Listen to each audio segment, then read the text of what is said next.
Welcome everybody to today's session.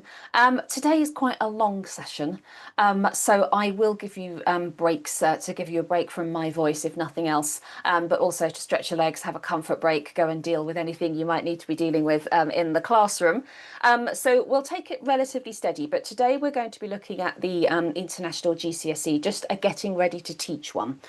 So it's a fairly sort of broad brushstroke that we're doing today, and really sort of just looking at the spec in general, looking at the content, and then I will start looking at the question types and the mark schemes, etc. from there.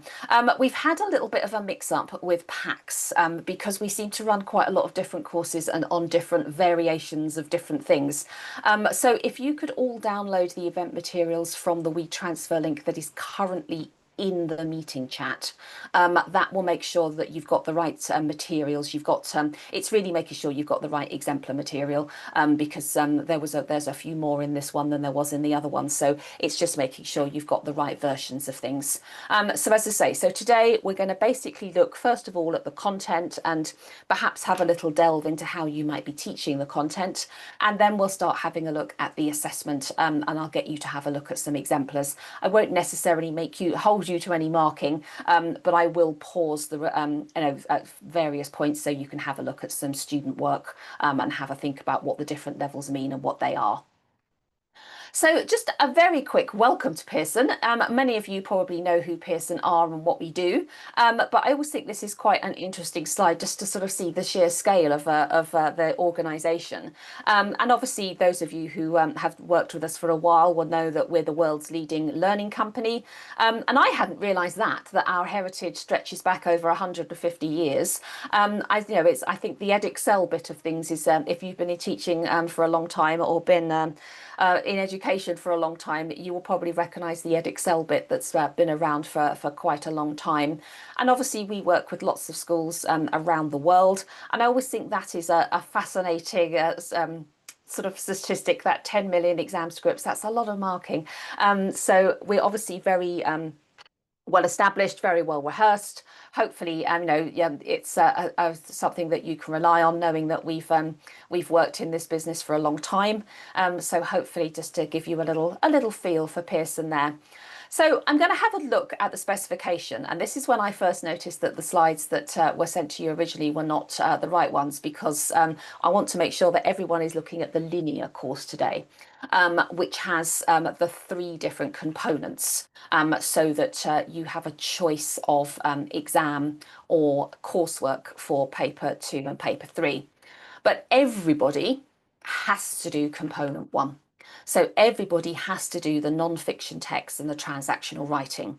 So it's quite a big exam. It's 2 hours and 15 minutes and it's 90 marks, and it's worth 60% of the overall qualification. So it's quite a thing for to instill in students that this is obviously quite an important exam for them. And it's reading and writing, so 2 separate sections. And I will talk you through all of this when we get to the assessment bit. So this is just a very quick sort of précis. So the first section is section A, is the reading, and there's some longer and short answer questions. So they will have one text which is non-fiction, which is one that they won't have seen before, so an extract from there, and then they will have to look at a non-fiction text from the anthology, from part 1 of the anthology, and they will look at those 2 texts separately, and then they will have a question that compares the 2 texts. So it's really testing their skills of sort of having one that they've done in the classroom with you, but also then having that sort of element of unseen and using their skills to interpret an unseen text. And then pedagogically, we always tend to go reading into writing. So we tend to sort of have that, they do one skill and then they use that to do the other. So after they've done their reading section, they do their writing section, and they have that's 1 45-mark writing task, and there is a choice of 2 for a given audience, form or purpose. So it's it's a transactional writing, and we'll talk about a little bit more about what that means and what that is when we get to it. But it is sort of a text with a purpose rather than an imaginative piece of writing. So then you have a choice, and I don't know if any one of you want to put what you are planning on doing, but you can do either component two, sorry. So everyone does component one. So you can do component two, which is another exam. So that is an external exam, 40%, 1 hour, 30 minutes, and it's worth 60 marks. So you can see how the maths works there. And this is on more perhaps literary text. So this is on poetry and prose, and they'll have one text from part two of the anthology, and then they will do some imaginative writing. And then, should you wish to, your students, instead of that component two, can do component three, which is coursework, or what we call NEA, non-examined assessment.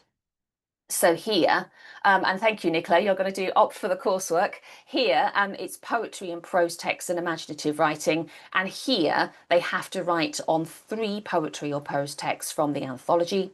And one of them has to be poetry, one of them has to be prose.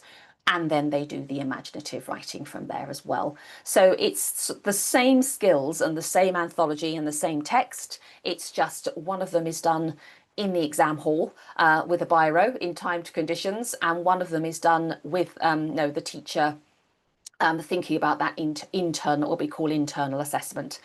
So it's just thinking about those sorts of which option you might decide to take with your students. And then just to finish the sort of, just because I'm a completist, and I don't know if some of you are taking this, there is the spoken language endorsement, which is optional on this particular qualification. This is the same across all our international GCSEs for language, and it's the same across all our GCSEs as well. So it's something that stretches across all qualifications. It's basically students will do a presentation. Most of them, I think, they do a speech or a talk, and that's followed by questions and sort of engaging in that. Others, they can also do a formal debate or a dialogue, depending on how the school works, but I think most people tend to do A. And then obviously it's around 10 minutes. And you as a teacher will do the marking. You will mark on a pass, merit, or distinction. And then obviously when you submit for your entries, you put this in as well. And you have to submit some evidence to the board that you've done this, and with the recording of sort of a mixture of pass, merit, and distinction. So it's and this is optional, and it will go on their certificate as a separate line: spoken language endorsement, pass, merit, distinction, etc. That is really all I'm going to say about the spoken language endorsement today, but I think it's always important just to remind you that it's there should you wish to take up that option. There are lots and lots of information on the website. Claire Haviland has done an awful lot of work of getting resources and things sorted for this, and she runs a clinic, I think, every term or every couple of terms, just to reiterate what needs to be done for that. So should you be interested in that, there is a lot more information on the website. So I'm not going to go into that in great detail today. I'm going to point out a couple of obvious things here, and these are in your pack around sort of the key 2 documents that we always recommend that you make sure you have your hands on, so to speak, before you start the course. And there is a specification, and there's sample assessment materials, or SAMs as we tend to call them. So the specification sometimes gets overlooked a little bit, but it is a key document, and it's really worthwhile having one in your electronic files or on your desk, just to make sure that you are sort of conversant with the course. So it's got the key content, it's got the assessment, and it's got the core objectives. So it sort of gives an outline of what's in each of the course. We do update them fairly regularly. So just make sure you've got the most up-to-date version. So always check on the website that you've got the most up-to-date version. I have put a link to it on these slides, but always check you've got the most up-to-date version. And likewise with the sample assessment materials, we sometimes will tweak these and do some sort of work around the edges of them. So again, do make doubly sure that you've got the most up-to-date version. but the sample assessment materials are the first set of assessments that were written by the examiners. So they're almost sort of the blueprint for how we then construct the other assessments. This course has been running for quite a while now, so you will have lots and lots of past papers and lots of opportunities to use papers to assess your students. But obviously this is another set of papers as well, so should you wish to use those, then there is another set with mark schemes that you can use. If you run out of papers for your mocks or run out of ideas for different texts to use, then there is another set in that sample assessment materials for you to use. And then the other vital one, and I've sort of talked about this when we've gone over the overview, is obviously the anthology. And it really is, as we say on the slide here, it really is sort of at the heart of the qualification. So part one of the anthology is used for paper one. So that's the non-fiction, more transactional type texts. And then part two of the anthology is used for papers 2 and 3. So whatever option you're taking, you use the same part of the anthology. You can order this from the website, and always ensure that each student has a copy that they can use in the classroom. So that's free of charge. You can order it, and they can have access to their own copy that they can scribble on and do what they would like with it. All of the text in the anthology in part 1 and part 2 need to be studied in detail, because there is, particularly on the exam route, obviously there is an element of surprise in the fact that there's always going to be an unknown element that one of those texts will come up. And then obviously on the coursework, you need to ensure that students are conversant with all the anthology texts, so it can inform which 3 they're going to use to help with their coursework. And Nicola, I'm sorry to hear you're having trouble ordering the anthologies. My first port of call in everything will always be to talk to Claire Haviland. So it will be... if I put her email address, we've got her at the end as well, but if I put that in here now, so bear with me while I type and talk, and hopefully there's not a typo. If you ask the subject advisor, Claire Haviland, she should be able to help you with that. Yes, I'm sorry you're having problems with that. Sometimes we have to do a reprint and it might take a while to get to you, but you want to at least put the order in. So yeah, have a chat with Claire and she should be able to direct you to the right person and the right link, hopefully, as well. So just to reiterate, I'm not going to read these out, but just to say these are the texts that are available for on each of the anthologies. So you need to make sure that you're leaving enough time to go through each of these texts with your students. And they are actually a really nice array of texts. We always get really nice feedback from teachers about how the students engage with the text. They are, as you know, everyone, likely to probably engage with some texts more than others, and there's some that will appeal to them more than others. But I think there's something for everyone here, hopefully.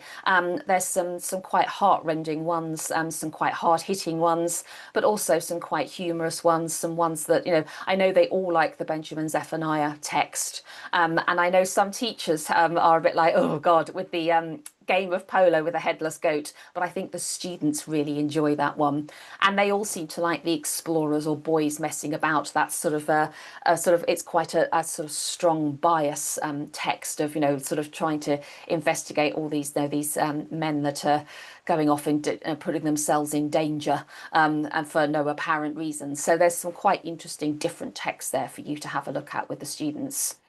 And likewise with the poetry and prose elements for paper 2 and paper 3, I think hopefully again a nice array of poetry and prose for the students. When we were compiling this anthology, we did try and have a nod towards what what resources teachers might already have. So I think disabled and out will probably been covered with various resources that you had in the past. But I think the students all quite like quite a lot of the prose texts.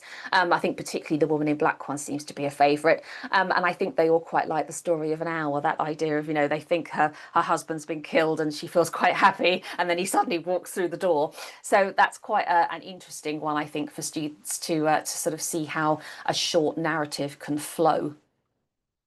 So really, it's just actually to give you a break from my voice, if nothing else. However, if any of you have been starting to teach or been thinking about teaching, how are you thinking of, approaching the anthology texts? Do you sort of approach them differently across the two papers?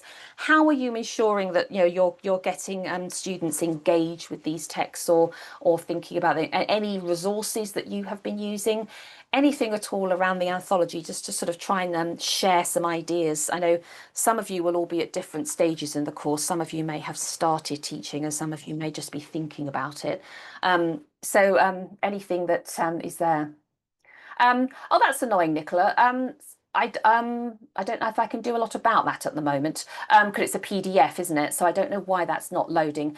Leave that with us, and I think we'll may have to sort that out later, but we'll make sure that there's a copy of it gets sent to you in another way. Because as I say, I'll have a look in the break and see if we can re-upload it for you, because I think it obviously is just how it's been saved, so that's annoying. But you will get a copy of it. We'll make sure either at the end or in a day or so. We'll make sure that that does that. Anything around the anthology? Anything that anyone does? Any particular text that students like? Is there anything anyone wants to add here?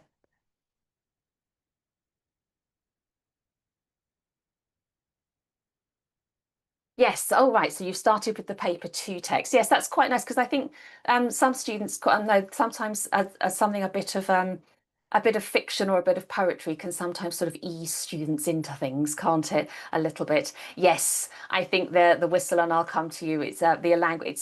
It's wonderfully atmospheric, actually. All that Gothic sort of elements, isn't it? That sort of the building up and the I think it's a story that they're quite familiar with as well, isn't it? So that's quite nice. Different elements there.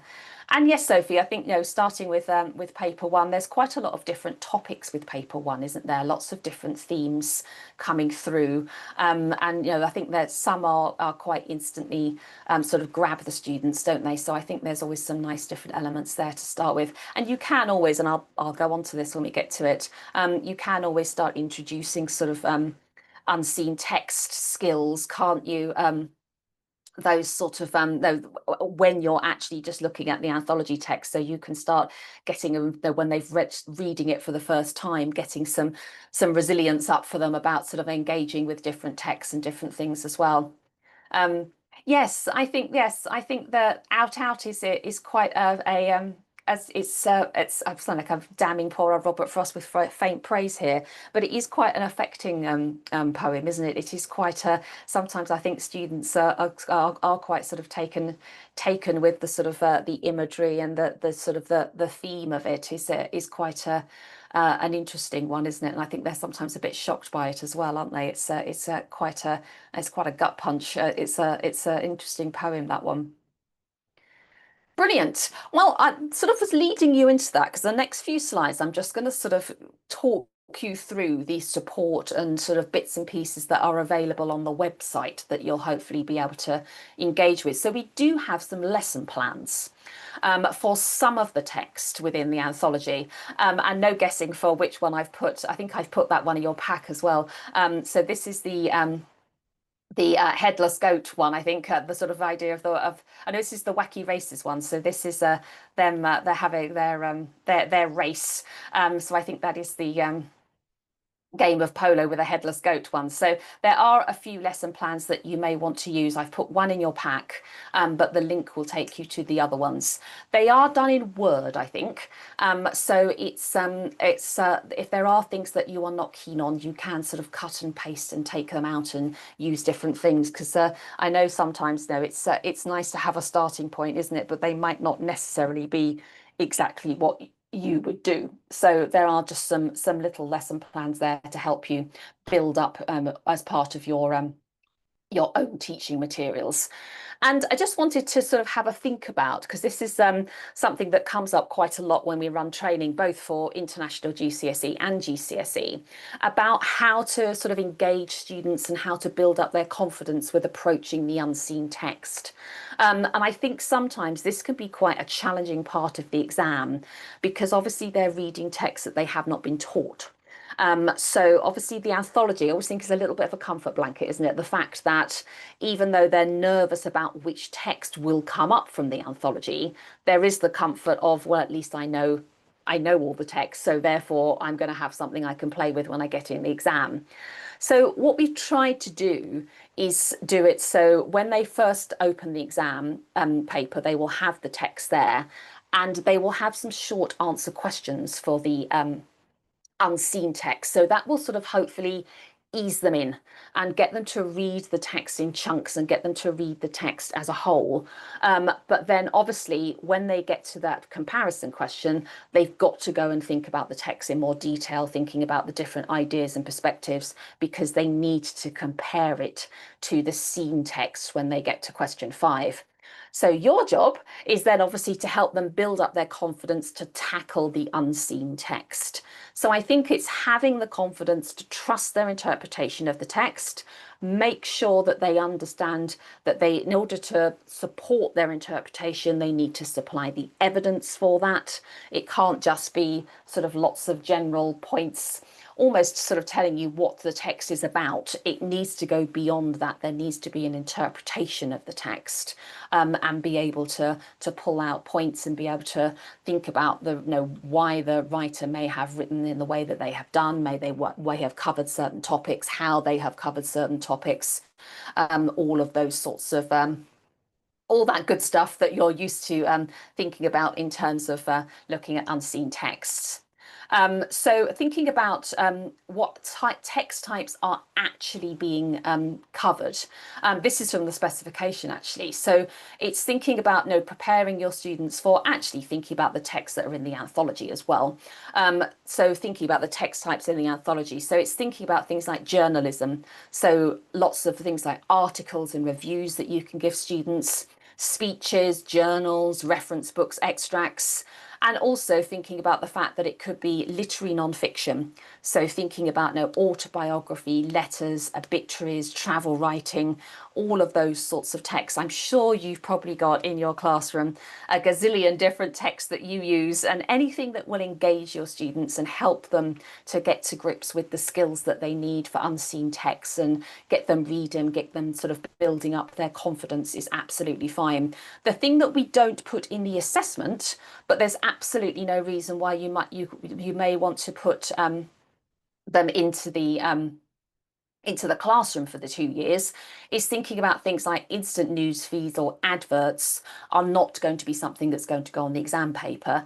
You may want to use those in the classroom to engage students to start introducing the skills, but I think just sort of warn them that it won't be something that comes up in the assessment. And Amina, just to look at your question here, can texts from the anthology that appear in May, June appear again in October, November? Yes, they absolutely can. I think it's always a dangerous game, and I'm sure everyone who is teaching will agree, to try and guess which texts are going to come up.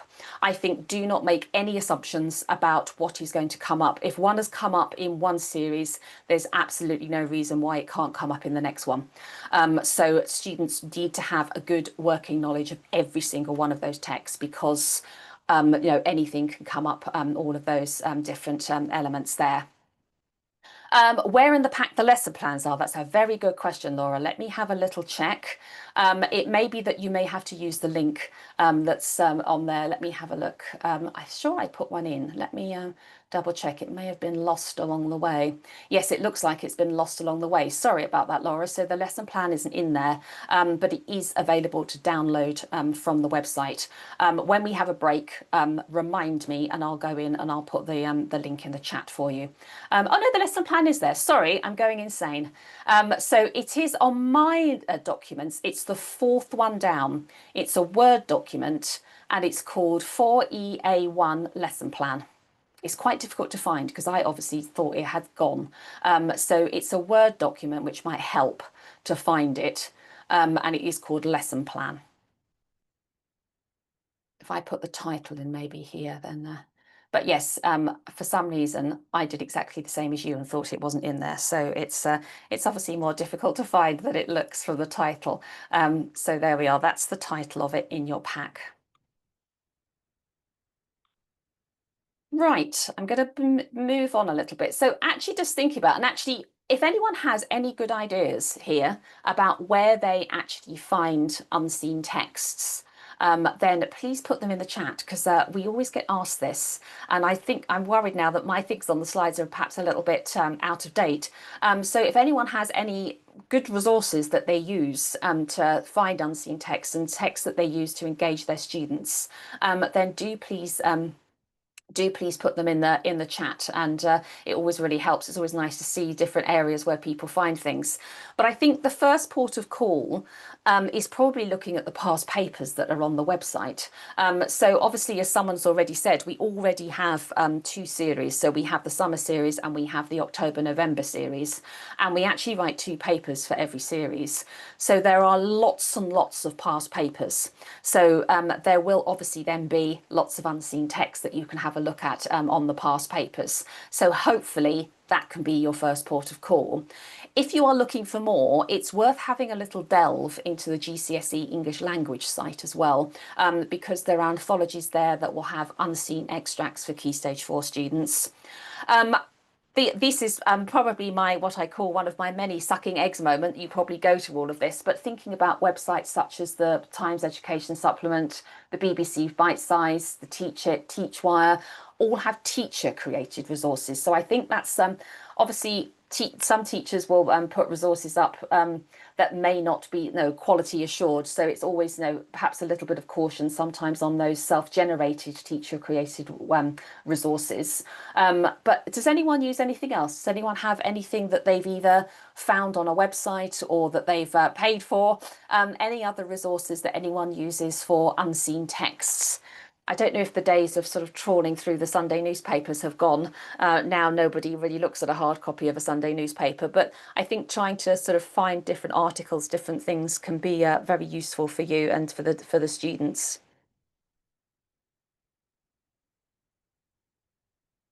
I know some of you have just started this, so this may not be something that you've found a lot of things for. But yes, if anyone can remembers anything that they've used in the past that might help other teachers, then please do put it in the chat because it's always useful.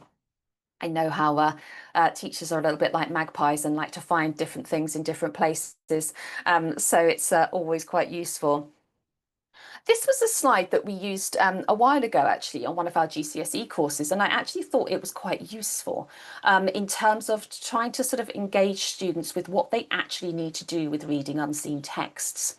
Or texts in general, I should say, really. And I think giving them something active to do when they are reading can sometimes sort of help their confidence and also stop them falling into a trap of just sort of reading it for the story rather than actually trying to think about ways that they may be analysing and thinking about text. So actually getting them to sort of perhaps question or challenge what's going on, introducing things sort of perhaps paragraph by paragraph and getting them to envisage and predict what be coming, and sort of using clues from paragraphs before to say, right, in this paragraph, this has happened. So therefore, it could be that it's building up to this, or it could be that it's building up to that, or it's come to an ending here. So there might be a twist, things like that about making different connections and speculating things. And actually sort of playing with different ideas, getting them to say, right, I've only given you one paragraph. What do we think could happen next? You can be as outlandish as you like, but no, thinking about, getting them to actually really see how texts are structured, how they're thinking about things. And actually, I think this last one is probably the most vital one, isn't it, with unseen texts, and actually even with the anthology texts when you first introduce them, of just keeping their options open as they read. I'm a dreadful one for this as well, that you read the first paragraph or the first page of something and think, yeah, I'm not going to like this.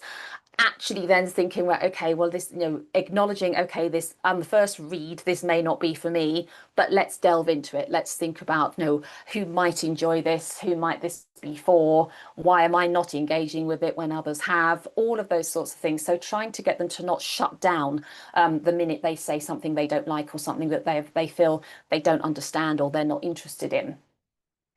And this, I think, is also, again, something just to give them some little cues to think about when they are reading. And this was something we have shamelessly stolen from someone at the English Media Centre called Barbara Blyman.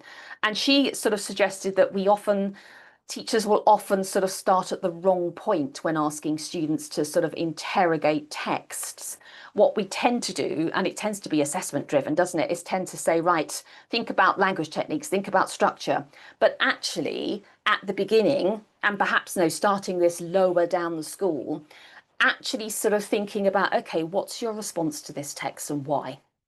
What's no, before we start delving into they've used a metaphor, they've used a simile, they've used listing, they've used that, actually just sort of getting these 3 or 4 questions, thinking, right, what are your first thoughts? Your first thought, me, I don't like this, but okay, if you don't like it, why don't you like it? What is it? What is it in the opening paragraph that put you off? What is no, all of those things. Trying to get them, is there something that has been deliberately there about that might be puzzling or intriguing? Is there anything you like about it? They may say no, but you may want to then tease that out and say, well, okay, what is it that you don't like about it? If no, who might like this text?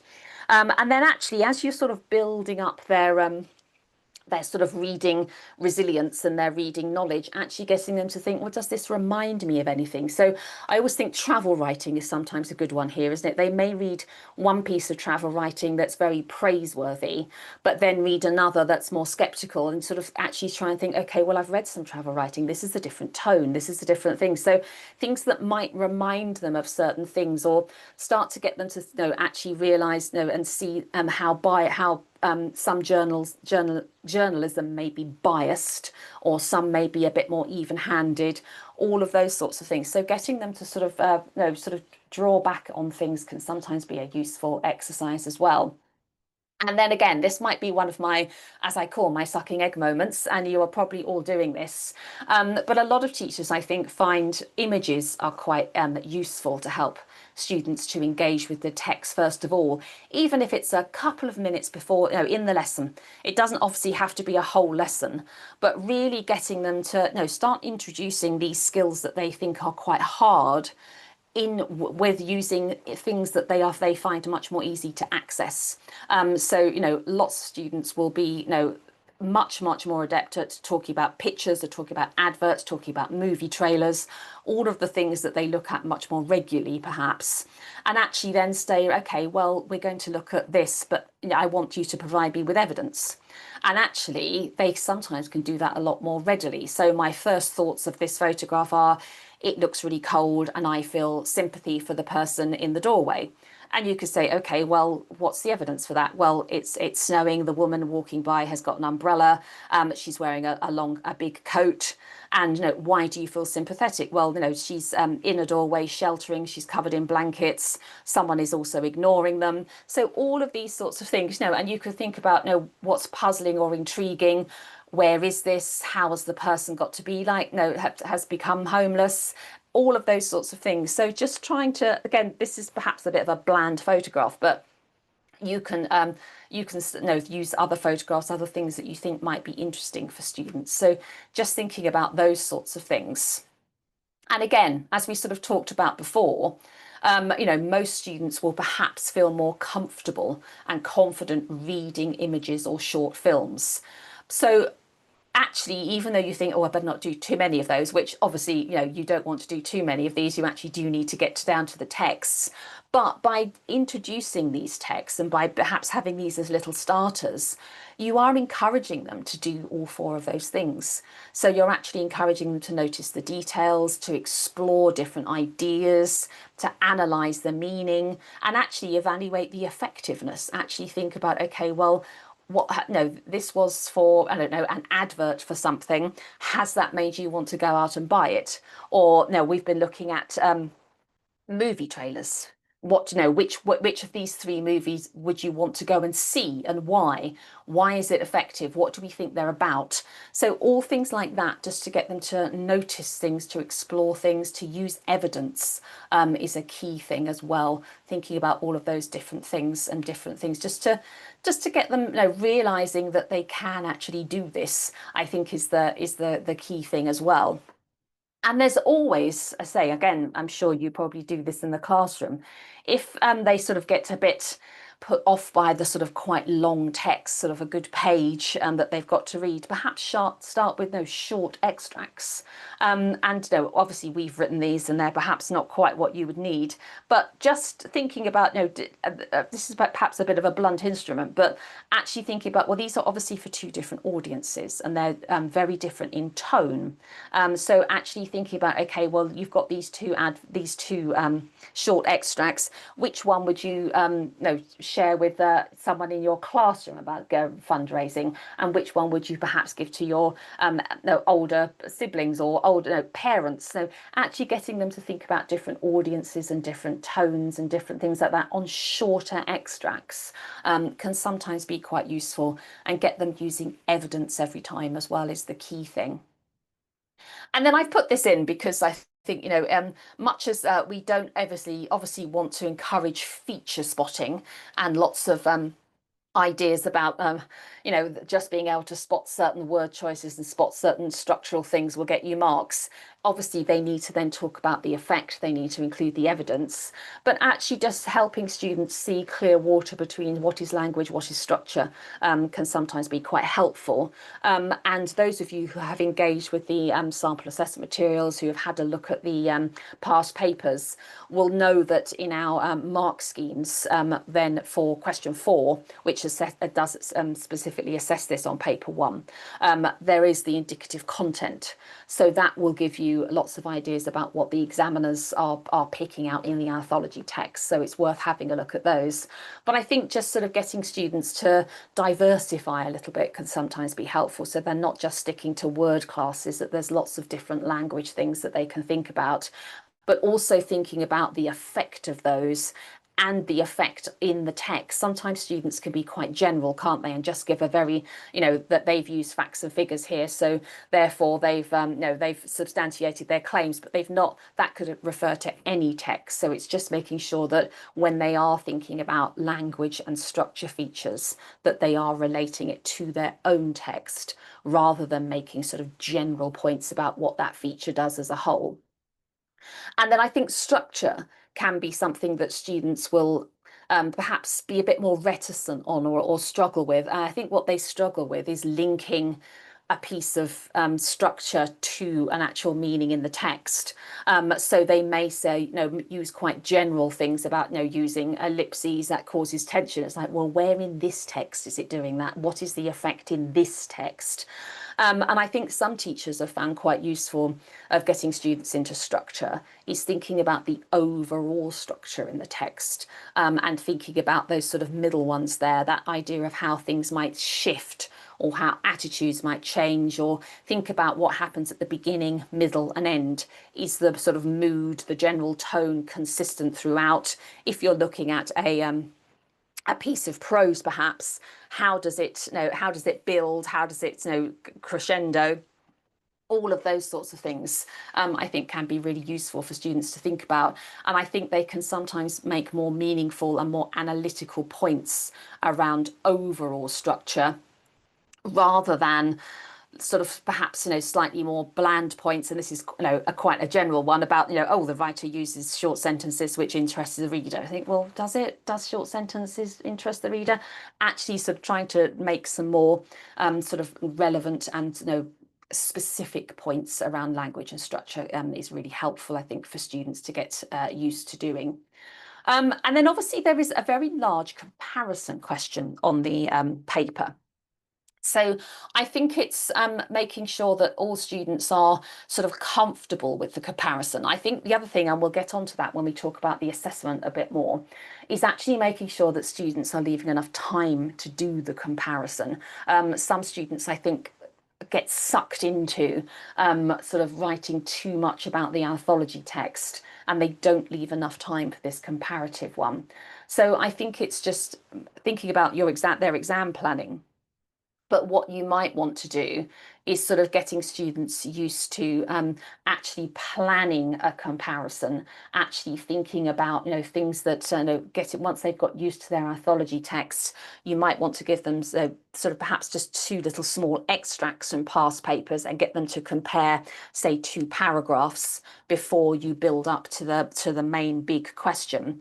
You might want to give them some scaffolding around how to actually construct a comparative point, thinking about all of those sorts of things, actually thinking about what they are comparing. Some students can paint themselves into a corner a little bit with the comparison and will be very feature led. Whereas actually, if you can get them to think about, right, what is the overall meaning of these texts? What are the similarities and differences on the way that they've dealt with this topic, this topic, this topic?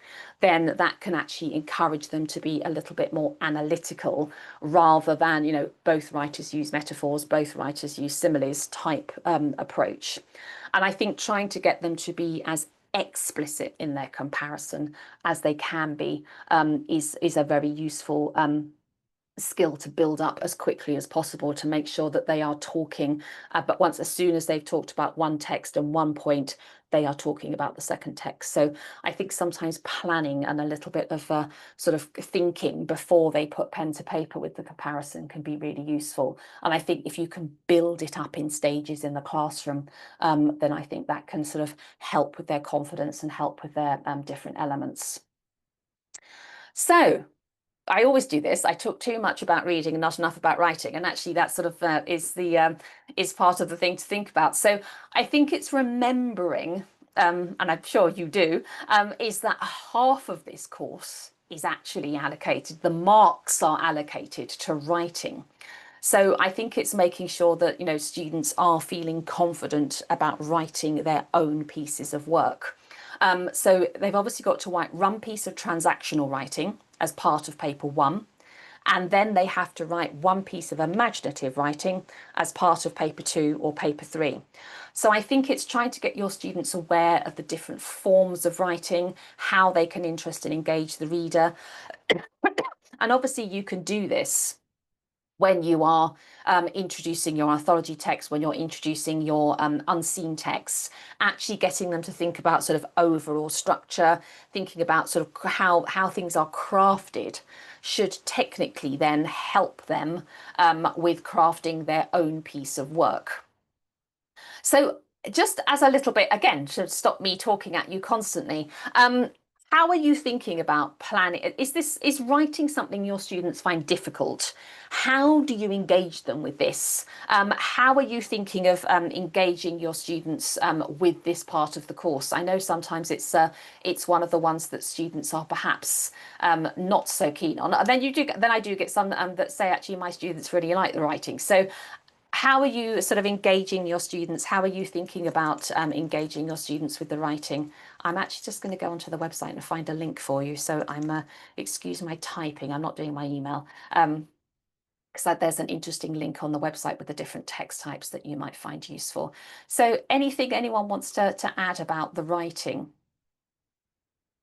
I'm padding a bit here. Let me see if I can find you again. Where are you? Oh, where are we? Oh, I've lost you completely now. Hold a second.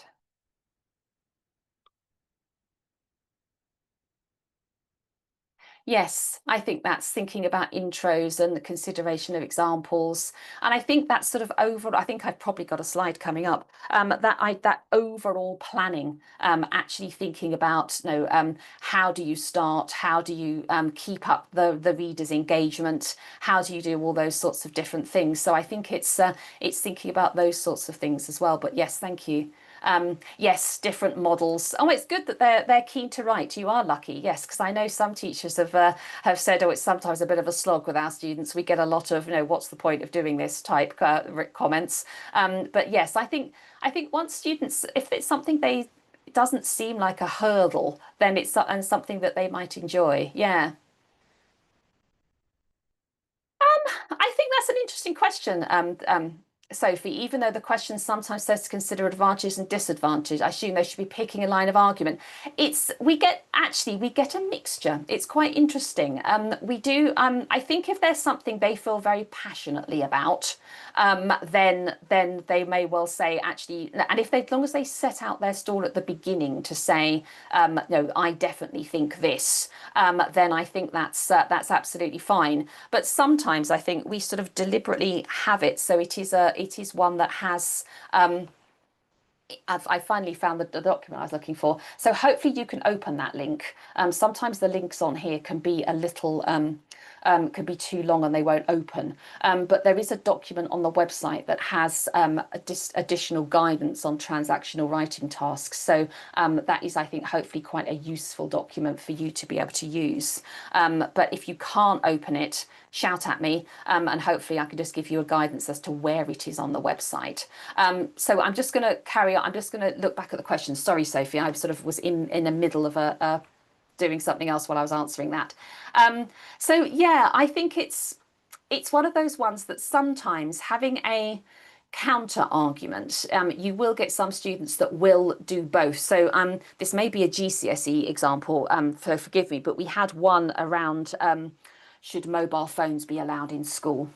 And most students did a little bit of both. We did have some who were no, absolutely they should be banned, and here are my points. I think if the question is saying consider the advantages and disadvantages, then you probably should do a little bit of both. But it may be that you will say, right, I know my main line of argument is this, and then they may say, but others will disagree with me because of X and Y, but these are the reasons why I think this. So I think it's all those different things to think about. Hopefully we've got some exemplars coming up that will help you with that, Sophie.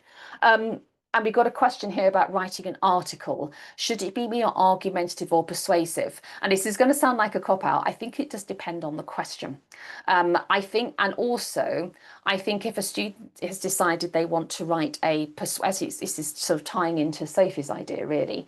I think if you're thinking that you want to be more persuasive, then you obviously the students need to make sure that they are having that as their opener, that they are not switching between the two, that they feel like they're not really sort of settling on one thing.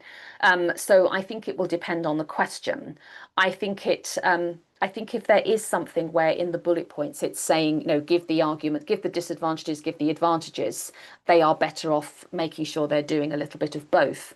But that doesn't mean that they can't come out and say, weighing up these, I definitely think this. So they don't have to sit on the fence all the way through, but they may want to, if they're putting something forward quite stridently, they may want to acknowledge some people may disagree with this by saying this, this, and this. And to them, I would say X. So I think it's just thinking about, how the question is worded and making sure that they are engaging with the question, I think is the key thing there. So I think that's probably something to think about in the classroom. And students, I think, quite like to be a little argumentative, don't they? They like to have their sort of a little bit. Sometimes, I think sometimes with the speeches particularly, they could be a little bit soapboxy, can't they? And get that warm to their theme a little bit.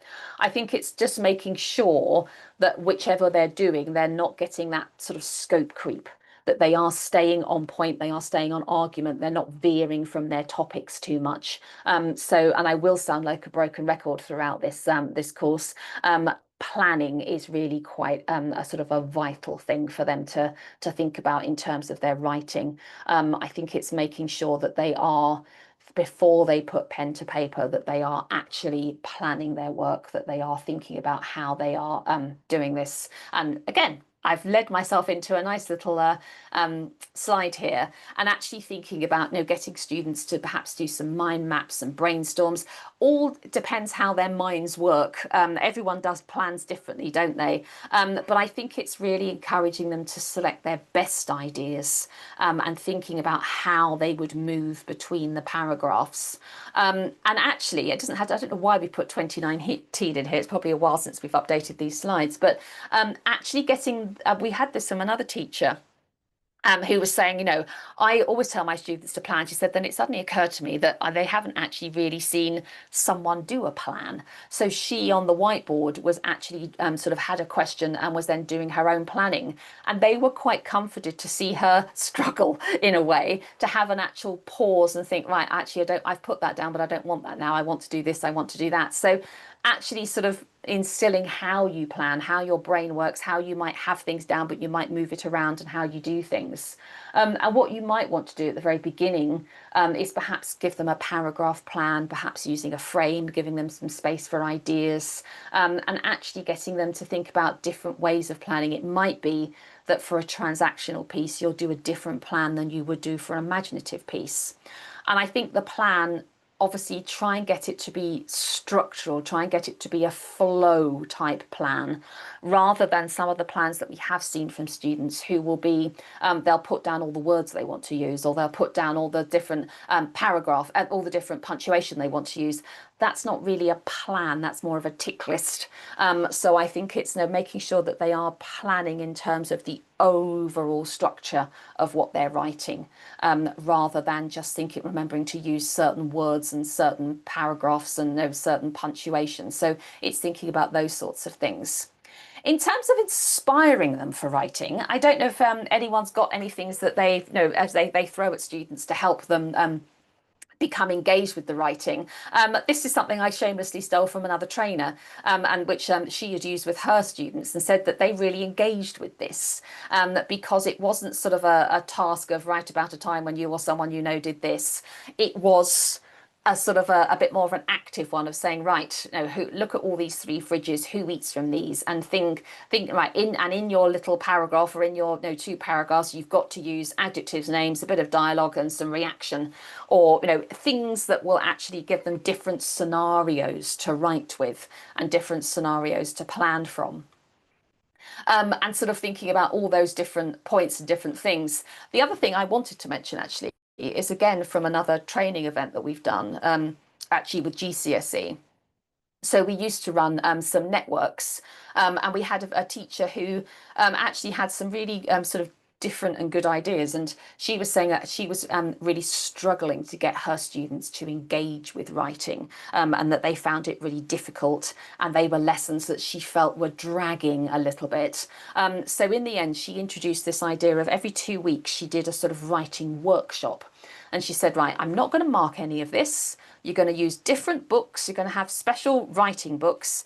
And all you're going to do for 20 minutes, 15 minutes is you're going to write something.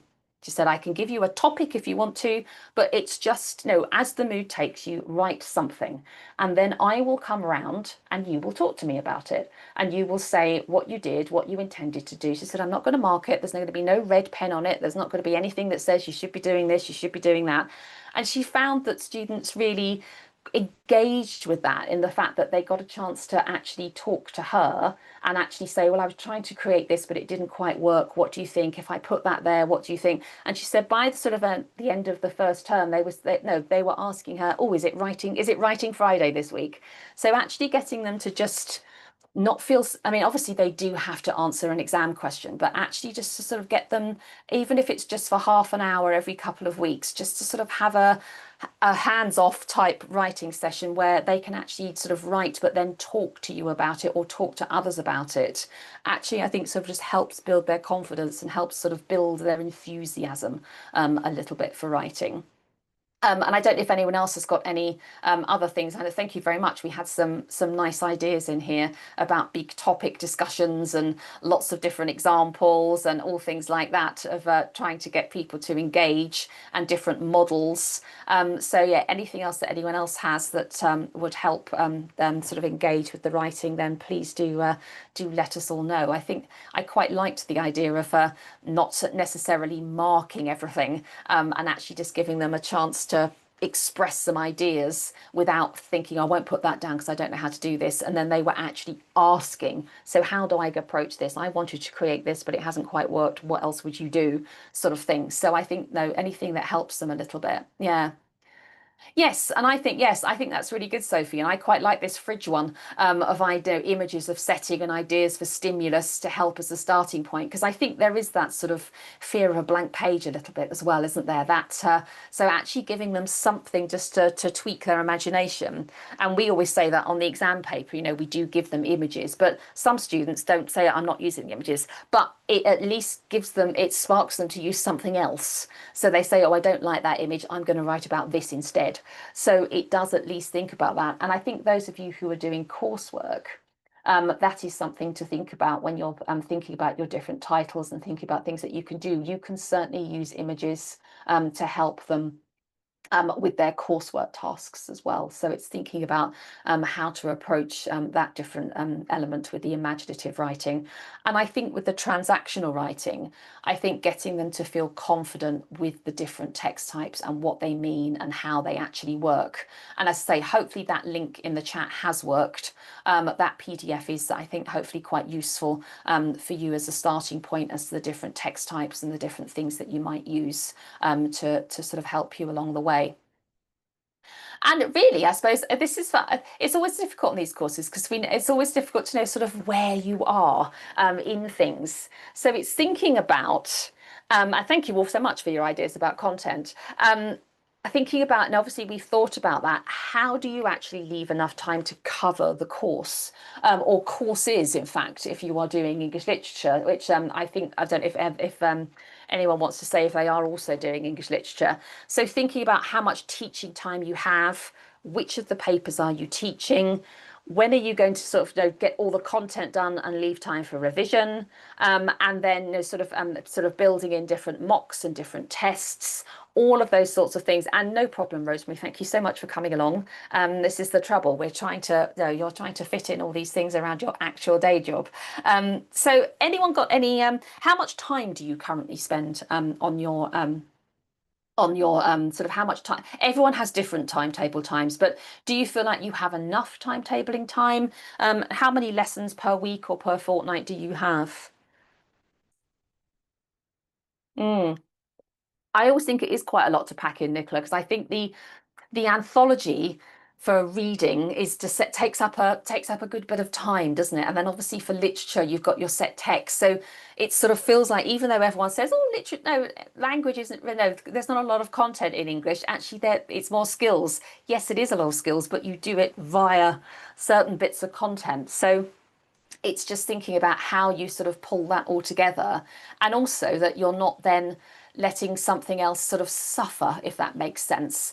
When we've run this before and we've sort of looked at course planners and things like that, we have had some teachers say, do you know, I've really realised that we probably don't have enough specific time for teaching writing. So it's thinking about how you sort of perhaps try and dovetail those skills into the lessons, how you do all of those different elements as well. Oh, thank you. We've got quite a few things here. Yeah, so we've got quite a lot of you are doing literature and language as well. And yes, so actually, yes, Laura, you've got 55 minutes each week for language and literature. So yeah, you've got it's an uneven number, is it? You've got to split it between them all and everything else. And then yes, and obviously yes, some of you are obviously teaching the A level as well. So it's thinking about all of those. Yeah, so it's sort of making sure that you are keeping, and it's especially for literature, actually. I know we're on language, but I'm just going to talk about literature. It's keeping everything bubbling over, isn't it? Those texts that you have taught at the beginning of year 10, you suddenly think, oh God, when did we last go over those? Are we going to have to revise them? So, and I think it's a bit like that with language, with the anthology text, isn't it? The anthology text that you might have taught them first, you've then got to think, right, we better revisit that and go back to that and have a think of this. So there's quite a lot of different things to think about.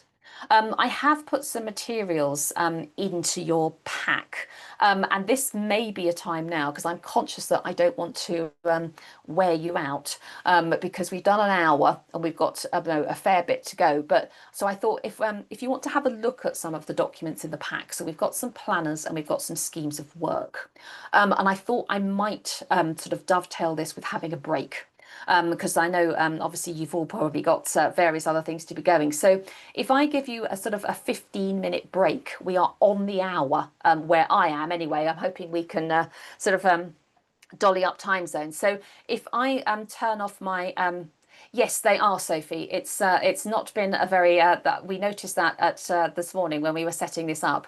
So if you could ignore the materials that were sent in advance and look at the ones that are on the WeTransfer link in this meeting chat, then that would be useful. You were sent the modular materials rather than the linear materials.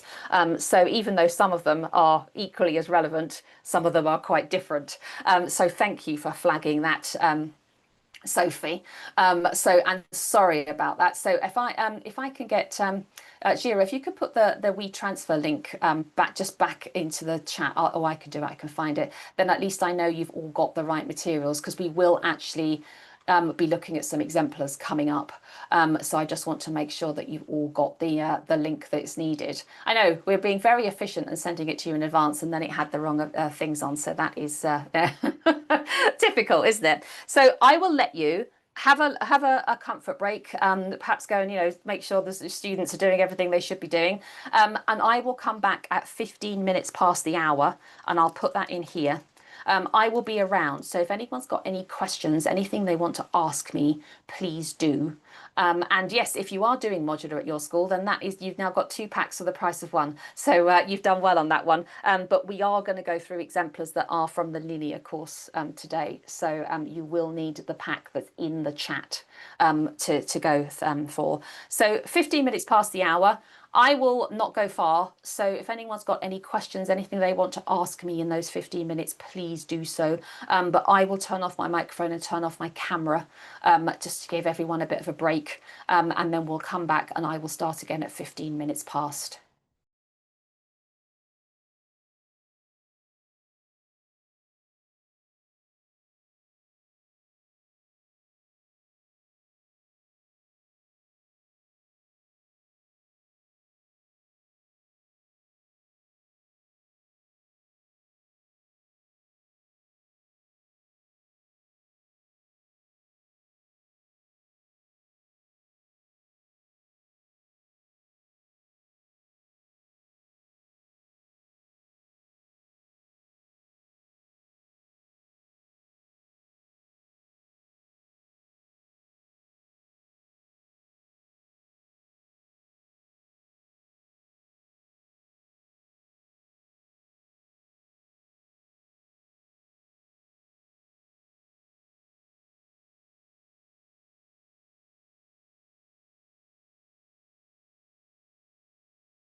Right, so hopefully you are all back, or all at least thinking about coming back. I will sort of just perhaps not start absolutely dead on, and make sure that everyone is here. And I know we've had a couple of relatively new arrivals as well. Just to reiterate, for those of you who are new, or have no, perhaps been looking at the other pack, there was a slight, shall we say, snafu, to use a technical term, with sending out the advanced material, and you actually got the advanced material for the modular event, which happened a couple of weeks ago, rather than the linear event, which is happening today. So if we can all make sure that we are using the correct materials. So it's the link is in the chat. So if you can download the materials that are in the chat, or are also in the resources tab on the on your bar at the bottom. It's just to make sure that you've got the right materials, but also we are going to start looking at some exemplars, and I want to make sure you've got the right packs to hand, and are not getting confused by looking at different specs and different materials. So apologies for that. It's sort of an occupational hazard with all these different specs, but hopefully if everyone can download the materials from the WeTransfer link in the chat, then that would be really useful. So welcome to those of you who have joined us. And we've sort of gone through the content, and I'm now going to start talking about the assessment and the exams. So we are going to start looking at some exemplars. I'm not necessarily going to get you to mark. We do run a marking training event, but there are quite a few to look at, and I will sort of cherry pick ones for you to have a look at, and we'll just give you a feel for the mark scheme and get you a feel for the standard as well. So as we've talked about before, obviously there are different assessments going on in this particular qualification. So we have the non-fiction and transactional writing for paper 1. And then we have the yes, Sophie, I'll have to do that at the end. The PowerPoint is in a PDF and it's obviously gone a little bit funny. So we'll send that to you at the end, or I'll when we have a break, I'll re-PDF it and we'll try and get that to work for you. So it's paper 1. Is non-fiction and transactional writing. So as we've talked about before, that is the sort of the exam that everybody does. And then we've got an exam for paper 2, and then we've got coursework for paper 3. So that's an either or. So you either do the paper 2 route or you do the coursework route. And that's poetry and imaginative writing, and that's 40%. And then we have the spoken language endorsement, which, as we've talked about before, is the optional presentation endorsement that you can take up should you wish to. So obviously these are then, this is again, possibly something that you already know, but these are then split and we mark using what we call assessment objectives. So there's 3 assessment objectives for reading, which basically cover the understanding of the text. They cover critical analysis and they cover comparison. And then there are 2 writing assessment objectives, which will look at the content of what has been written and also around the structure and around the accuracy. And then there's 1 spoken language assessment objective. And these are the assessment objectives, which again, I'm pretty sure you can probably all recite in your sleep. But I will just sort of go over these. So the first 3 are the reading ones.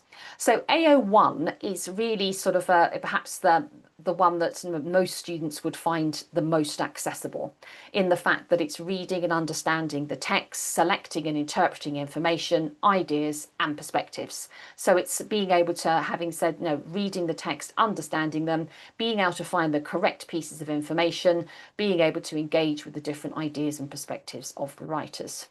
And then AO2 is the one that I'm sure you as English teachers are, it's sort of emblazoned in your through your core, in the fact that it's around understanding and analysing how writers use linguistic and structural devices, language and structure, to achieve their effects. And here is where I think sometimes students don't get as many marks as they could be getting, because they will either do what we call, and as you will know, feature spotting, in the fact that they will be very good at finding the language and structural devices, but they don't then get into the how and why they are being used. Or we will have other students who are very good at talking about the text in general, how it's used, how there's things are coming up, different themes, different things, and how effects are achieved, but then they don't refer closely to the text.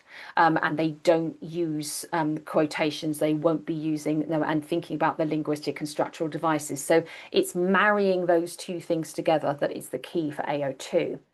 And then AO3 is, again, perhaps using more words than we need to. It's basically comparing.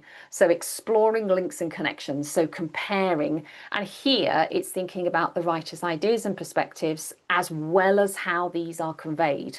And as I think I've put the examiner reports in your pack, if I haven't, they are on the website.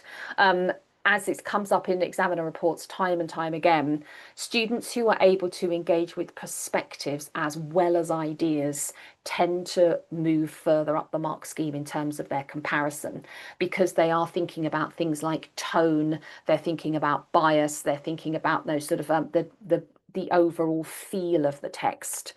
So actually trying to engage your students with the different perspectives that are being put across in text is a useful thing to think about. And then the writing is AO4. And actually, this is where, if students are planning, this can help with their AO4, because AO4 is all around how they are communicating effectively, how they are thinking about their tone, their register, and also how they are adapting things for specific purposes and audiences. And then AO5, again, I'm sure you'll recognise this one, is around the writing, the clarity of their writing using a range of vocabulary and sentence structures, and thinking about their paragraphing and thinking about their accuracy. So there's two things here, isn't there? There's things about thinking about the range of vocabulary and sentence structures they're using, but also the accuracy. So there's two things to think about there, and sometimes students perhaps worry more about the second bit than they do the first bit, and they sometimes will only use words that they know they can spell, they know they are right, and they don't think about their different range and think about sort of their ambition in terms of their language, etc. And then there's AO6, which is the speaking and listening. So just to sort of finish that off, it's that what you would assess them on if they're doing the spoken language endorsement as well. And I think hopefully it's fairly self-explanatory where these are assessed, and we will go through this in more detail and it will become a lot clearer when we start going through things. But paper one, all three of the reading assessment objectives are assessed in section A of paper one, because obviously they have the two texts there. And then the three section Bs, so two section Bs and the assignment B are all writing sections. So they all assess AO4 and AO5. And then when we're looking at section A of papers 2 and 3, that's where students are being assessed on AO1 and AO2. So those two assessment objectives together is what they need to think about there. So hopefully, I think fairly self-explanatory, but again, we will go into that in a lot more detail as we go along. So before I sort of delve into getting you to look at various different things in different packs and we all get confused, just to sort of actually have a little think about things like timings for paper one. And I have put the question paper into your pack. And I don't know if it's worth just having a little opening that up and having a look at it. If nothing else, because you can then see the text that are on there. That is the title of it in your pack. This is the trouble with the packs when they've got a lot of material and all start the same. You end up not being able to see the wood for the trees. So the question paper is in there. So if you want to just open that up for me and have a look at it, it will hopefully seem horribly familiar. And some of you may well have used it for a mock or put it in front of your students already. But you can see at the top, so on page 2 of the actual PDF, it does give a sort of amount of time. So it's saying 1 hour and 30 minutes for the reading. And then if you click through, you will see that it says on page 14 that the writing is 45 minutes. So it really is then thinking about, okay, well, they've got 1 hour and 30 minutes to do their reading. How do you then sort of section that up? And how do you ensure that they are leaving enough time for certain things? So there is no right or wrong approach here. You will know how your students sort of respond best to instructions and different things. So just to give you some sort of anecdotal evidence, really, is that some teachers will look at the raw marks and then look at the times and sort of advise how much to spend on each questions. Others will look at each text and then look at the questions and sort of split the time that way. So they will say, right, the first 3 questions are on text 1. Spend no longer than X amount of time on text 1. Text 2 has 1 question, spend no more than X time out on that. And then the last one is the comparison. So it's thinking about how best sort of to help your students with that. And how best isn't going to get them sort of, getting deeply confused and trying to do mathematical equations in the middle of the exam. So it's just making sure that really, I think the key thing is, and actually we don't see it as much. I think those teachers have done a very good job of timing this and getting students exam practiced. But it's remembering that the comparison question is worth 22 of the 45 marks. So it's making sure that they are leaving enough time on paper one for that comparison question, and that they aren't getting too sucked into the other questions, as we know, sort of as sometimes can happen. So it's just, I think, a little bit of trial and error with there. And again, this is possibly what you do already, but I think it is quite useful, because it does give students an idea of exactly how much time they have. Because sometimes, and I do this as well, you think, oh, I've got 10 minutes, and actually you end up taking 20 minutes, but you haven't really realised.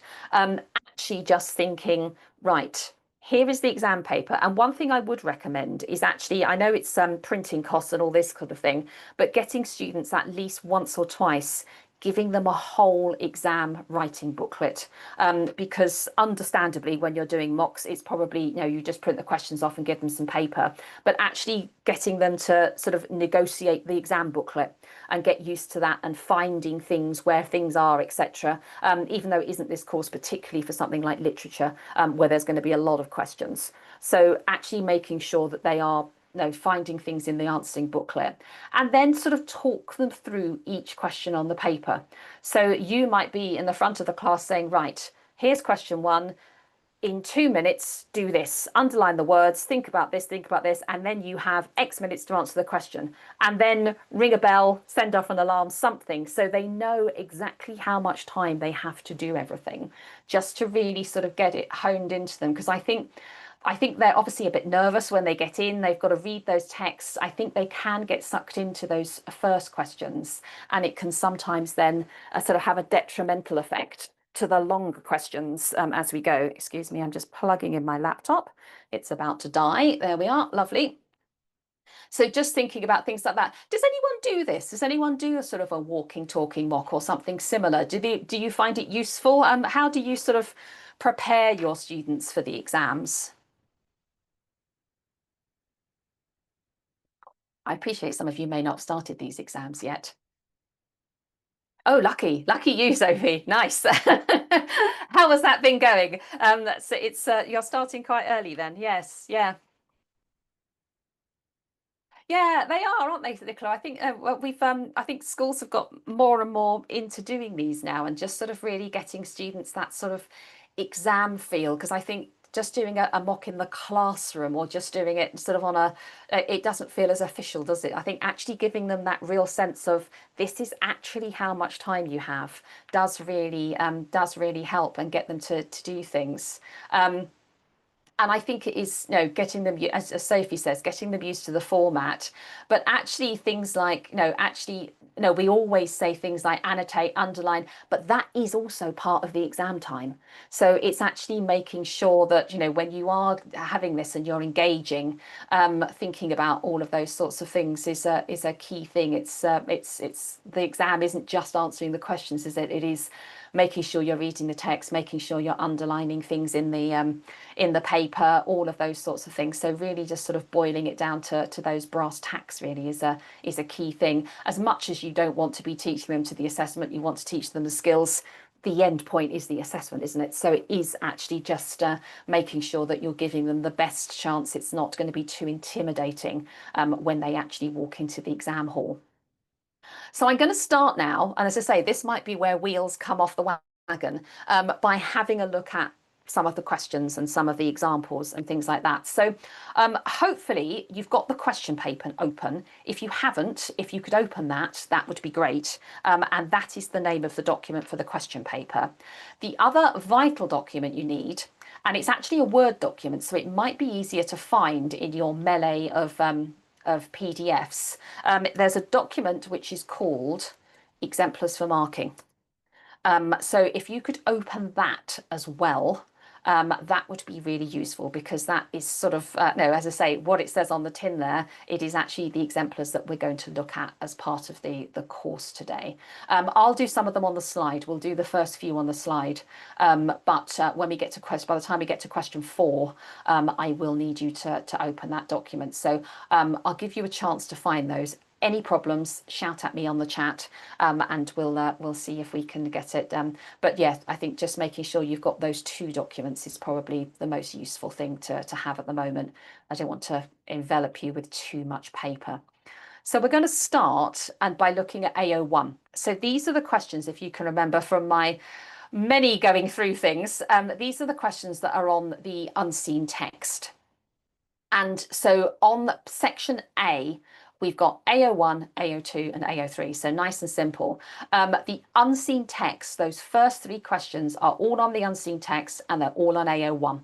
So they're all on that idea of retrieval and ideas, etc.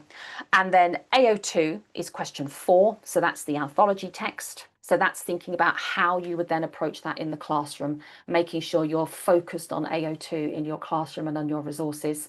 And then AO3 is the comparison question. And then the section B is the writing, which is actually a lot easier to explain because it's not quite so bitty. And I know we've gone over this before. I think the thing to remind students and remind you is that they don't need to take the anthology into the exam with them. The anthology text will be printed in the examination booklet. So they just have to have the booklet there as well. And obviously, if you've got the exam paper, I'll go back actually because I just want to, if you've got the exam paper open, the actual extracts, I never know whether it's helpful or unhelpful, are at the back of the PDF. Obviously, the students will have this in a separate booklet. But if you go to page 21 on your PDF, you will see it's got the non-fiction text source booklet. So the source for this, these are from June 2024. So it was the Tin Bath tournament with Ben Fogle. So this was the unseen text. And there's a picture of a man, looks like he's falling in some very cold water, which doesn't look very pleasant. And then the second text was a game of polo with a headless goat, which I imagine there were a few little cheers in the exam hall when that came up, because I know some students really like that text. So it was the Emma Levine text about the donkey race in Karachi. And it's paired with Ben Fogle with his Tin Bath Championship. So just to sort of get your eye in with the text before we start. And I think I've also included this in your pack, but I don't need you to open it now because you may have too many things open at the same time. The examiner report, if you haven't found them, are incredibly useful documents, if nothing else for me as a trainer, because it gives me something to talk about. But for you as teachers, it does go through every single question from every single series. So there's a separate one written after every single exam. And it does talk about where students didn't do so well, things that they could do to improve, all of those kind of things. So if you have a look at your exam paper, and I'd have a look at question 1. So that's going right back up to the top of your PDF document. So that is, I've covered, this is all covered up with other things. That is page 2 of your PDF. So the first question is almost as what you want to say to students is don't necessarily overthink this one too much. So the first question is from lines 4 to 6, select 2 words or phrases that describe the weather. So they need to go to the Ben Fogle text, look at lines 4 to 6 and find the 2 words or phrases and just put them down.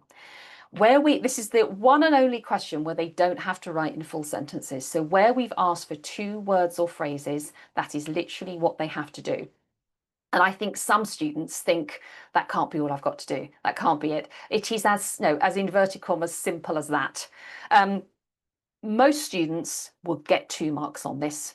But where they don't, it's usually because they haven't looked at the right lines, they haven't read the question carefully enough, they found sort of the adjectives rather than the actual weather itself. What some students will do, and this, I'm glad this is in the examiner report, is they will just copy out lines 4 to 6.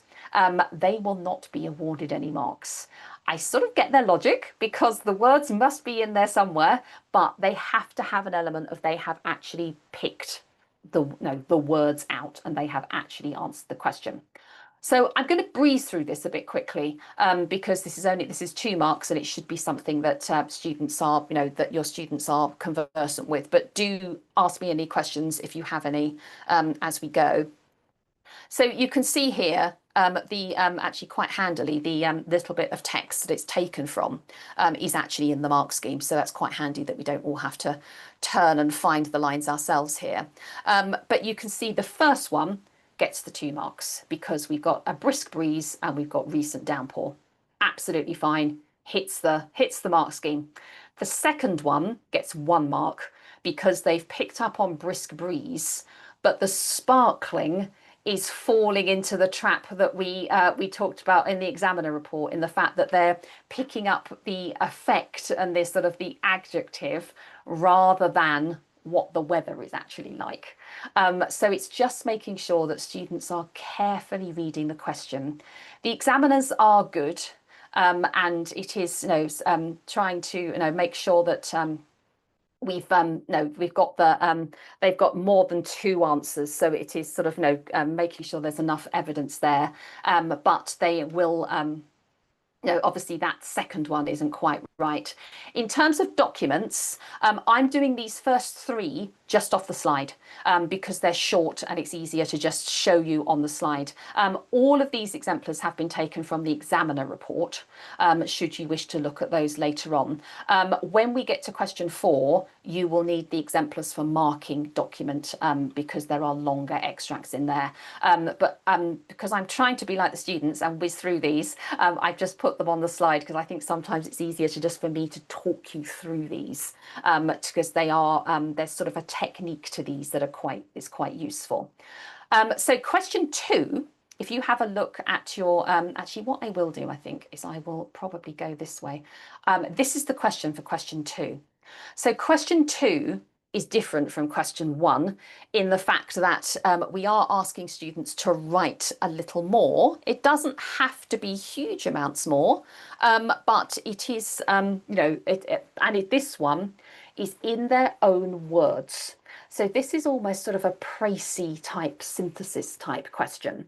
And I think it's just really making sure that students are aware here that it is in their own words. It almost goes against everything you always say to them, isn't it? You must have evidence in the text to support it. Here, we don't want quotation. We need things to be in their own words. And before I get you to have a look at the exemplar on the screen, just to sort of go through the different approaches that students take here. Some will use bullet points to distinguish between the points, so you can see that's what that student did. And others will write just sort of brief, straight to the point responses. Others will write quite long responses. They will get the 4 marks, but it may have taken them a lot longer to get there. So I think the key thing is that they need to follow the instruction in your own words and that they are not lifting too much of their response from the text. Where they also lose marks is that they are perhaps repeating their points or they're looking at the wrong part of the text. As this is worth 4 marks, the examiners are reporting that the most successful approach employed is to make at least 4 clear, distinct points. And if students can set them out separately, then that helps the candidate and also helps the examiner at a very quick glance to see how many points they have made. If they write it in one big blob, then they will actually get that. And Sophie, yes, this is where I always feel like it's difficult to explain. It's absolutely fine to write it in a paragraph, to use bullet points, but it can't be written in sort of bullet point. It needs to be written in full sentences. So even though the student here has used bullet points, they've used it more as a thing to separate up their points rather than actually writing in shorthand, if that makes sense. So it's absolutely fine to write in a paragraph, but I think the key advice is to get them to do at least 4 things. What other students have done, and I think there's probably one in the examiner report as well, is they will perhaps they will say firstly, secondly, thirdly, fourthly, and they will have 4 separate little paragraphs/sentences. So any way is fine, really. I think in terms of for students, if you're saying, right, 4 marks, 4 points, actually writing out like this can be quite helpful because they can see they've done 4 things. I mean, and frankly, the student didn't really need these bullet points. It just, they've obviously laid it out separately. So I think the bullet points thing is a bit deceptive because what we don't want is them to just write, joint first in a race, flooding in his boat, backwards in his boat, grab his boat. They need to write in full sentences here. So even though they have used bullet points, they've not necessarily used them in the sort of, the bullet point thing of the form. So I think it's just making sure that they are writing in full sentences. But some students, I think, they like to be able to have those sort of that way of separating it out, if that makes sense. So hopefully you can see here with all my different arrows and all my different squiggles that the student here has actually made 5 points. So they got 4 marks here. So they got the joint first in the race, doing well, equal first point in the race. To his boat making him slow down, his progress becomes slower. Half full, water pours into his tin boat. Water started flooding into his boat. He fell backwards out of his boat. He begins to fall out of the bath. And then he tries to prevent the bath from going underwater. You can see this. He's trying to grab his boat, preventing it from submerging. So they've covered all of the points here. As I say, I have shamelessly grabbed these out of the examiner report, which is in your pack. There are lots of other examples of how students did this, but I've sort of just done the full markers here on this one, just to sort of give you an idea of how to actually answer the question. So then question 3 is, again, it's 5 marks here. So recommend that they do 5 points here, but this is perhaps a more traditional type question. So it's lines 64 to 74, explain the writer's thoughts and feelings. So again, it's reminding students that this is AO1, so they don't need to go into a lot of technical language, they don't need to be analysing quotation, but they do need to have evidence from the text. The examiners here say you may support your points with brief quotation. Everyone always says, oh, well, do they have to? I wish the examiners would change it to you should support or you must support. I think the best route is to get your students to use quotation. I think students are sometimes not necessarily very good at paraphrasing, or I think the quickest route is to use quotation to support the points that they are making. But I think, again, just to sort of go through the examiner report and the bits that sort of were highlighted, it's going through the making sure that they pick the right lines and looking for the information there. Sometimes students will put the quotation in and expect that to just be the answer. So it's making sure that they are actually answering the question and using the quotation in support of what they are saying, rather than, excusing the vernacular, whacking down 5 quotations and expecting that to get the marks. So it's making sure they've got that short quotation and some interpretation. Students who make 5 clear, discrete points, sometimes laid out separately, if they are often laid out separately, that's both useful to the candidate and the examiner. So I think it's just bearing in mind that it's 5 marks. So if you can make 5 discrete, distinct points, then that is going to get you up the mark scheme there. And again, I won't necessarily talk through all of these, but you can see how the student has hit all of these different points there. I'll let you have a little read of that one.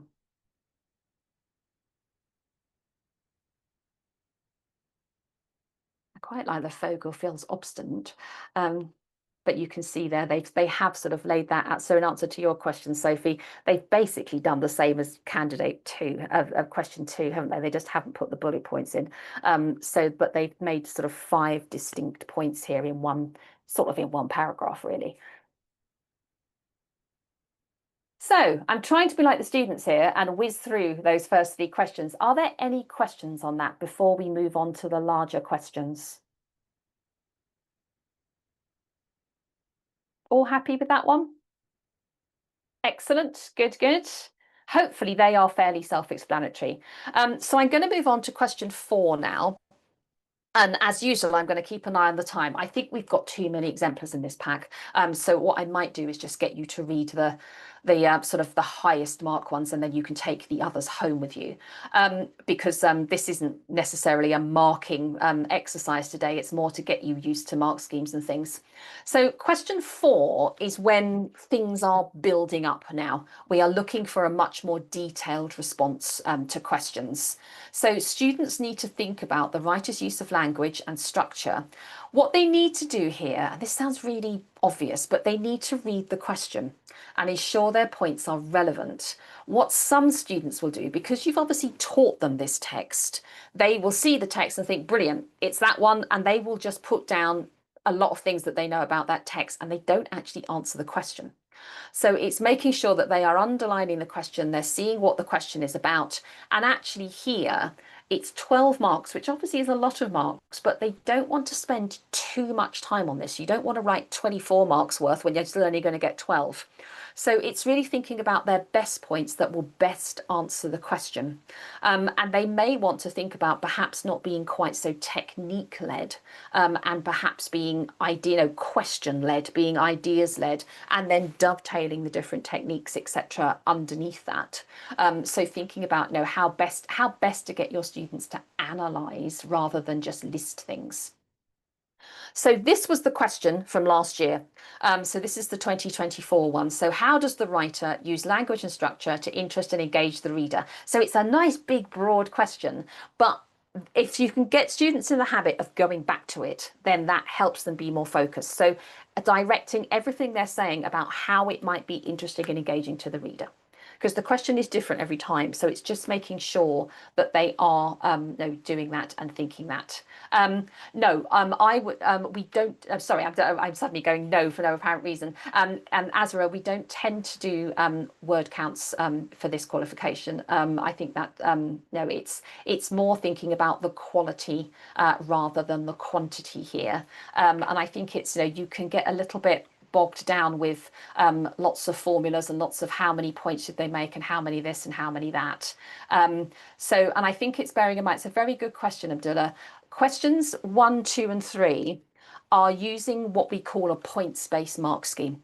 So the number of points they make, as long as they're right, directly correlates with the number of marks they get.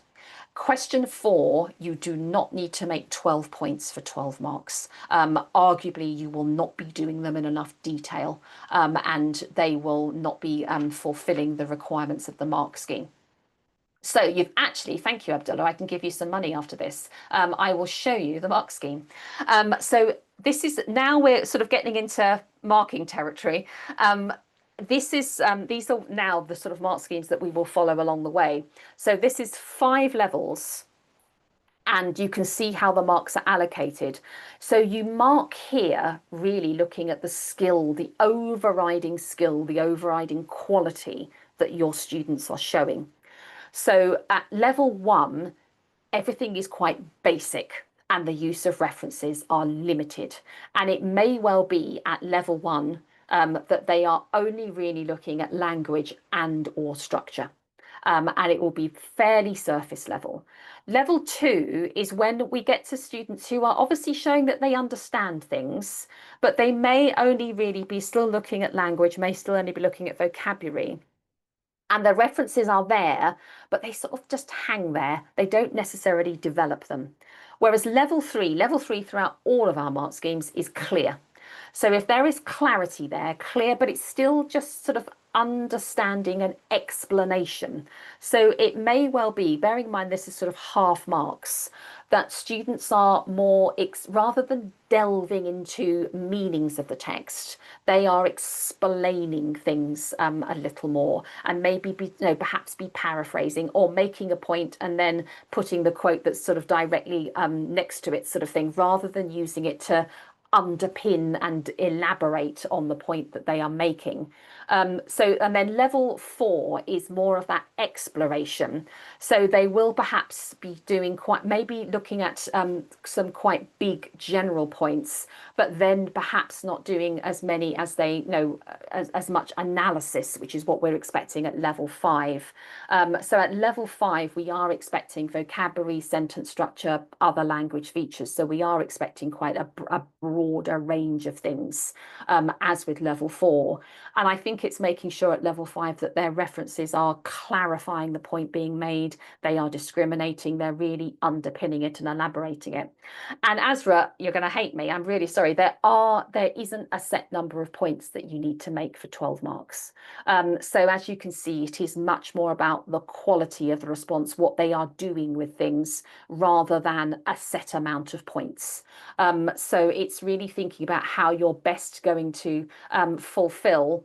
Oh, that's good. I'm glad it's a relief. Other people, it's actually thinking about how they're fulfilling that first bullet point. How are they showing that they've got perceptive understanding? How are they showing they've got thorough understanding? That is likely to be making more than 1 point, let's be honest, but it is If they are making lots and lots of points, but all they are doing is showing, say, a level 3, they will still get level 3. So it's about the quality, it's about how they're building, how they're pulling things on. And this is where this kind of mark scheme is useful, because you may get some of the points are level 4 and some of the points are level 5. So you will then have to make a judgment call of, no, do they actually, shall I put them at the top of level 4 because they're not consistently level 5? Or do we just put them at the very, very low bit of level 5? And so it's really thinking about that sort of overall feel, that overall element of the mark scheme there. So just to sort of talk through from the examiner report what sort of different students do at different levels, I thought I'd look at the mark scheme first, as someone was asking, and then we'll go back. So at the lower levels, so if we're thinking that sort of level 1, level 2, perhaps elements, they're quite good at perhaps identifying the features, but they then don't explain the effect. So things like, a writer is using metaphor, or they will make some quite general comments, makes the reader want to make on, this is about something, an exciting event, this is about this. They're not incorrect, but they're not expanding upon things. They can be quite narrative at this particular level, and perhaps will only look at a certain paragraph of the text. Whereas at mid-level, they will perhaps work through the whole text and make some sound points, but they won't move on to analyze things. So they may sort of look at certain words and make certain points, and they are valid. So things like, the writer's use of the colloquial term lads, but they won't go on to then actually, I hate this word, but think about the connotations, think about the unpacking of that. Whereas the most successful responses are going to be looking at the whole passage, perhaps looking at the overall structure. They quite often think about things like tone and things like the overall feel of the text. And they will start looking at perhaps different connotations, impacts of words. They may start offering alternative interpretations rather than being, this definitely means this type approach to things. So just sort of thinking about those sorts of things if you're thinking about the different levels. And we've looked at the mark scheme. Now, I'm conscious of time here, and I'm conscious that some of you are quite new to this spec, and are, it takes a little while to sort of get your eye in. And I want to make sure we actually get through the whole of the course rather than sort of just leaving you hanging on one of the ones.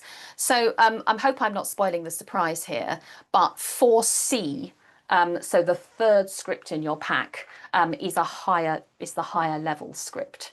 So I don't know if it's worth just having a look at that one for now, as time is relatively short, but I will talk you through all the others. Rather unhelpfully, the delegate pack doesn't have any page numbers in it, so that's not particularly helpful for anybody, including me. But script 4C starts with, in a game of polo with a headless goat, this extract by Levine uses language and structure to create a tense situation. So let's have a look if I can actually look at the pages. It's page 7 if you look at it, if you just click on the Word document. I'm making sure this is the right one. Yes. Yeah, so if I get you to have a look at that one, I'm going to mute my microphone. Just have a read through with the mark scheme. Any questions you have, let me know. If you have time, do please feel free to read the others as well.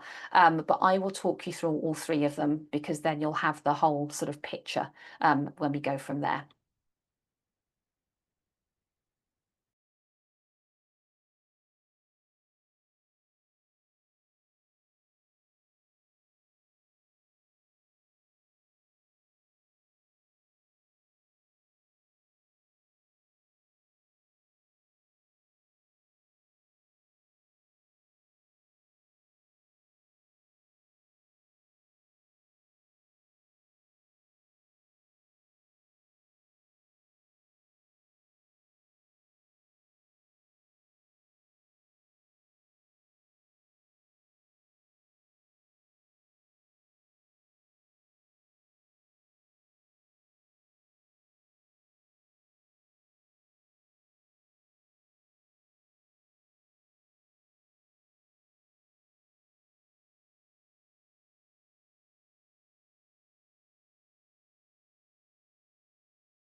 Right.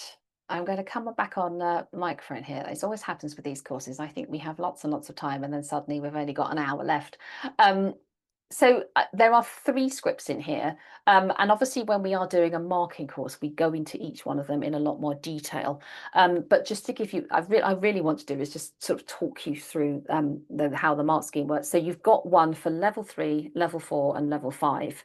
So the level 3 one has 6 marks. And when you get the slides, and Sophie, we will make sure that the PDF stuff is sorted out and we'll get that sent to you. But you will see here, this is also in the examiner report.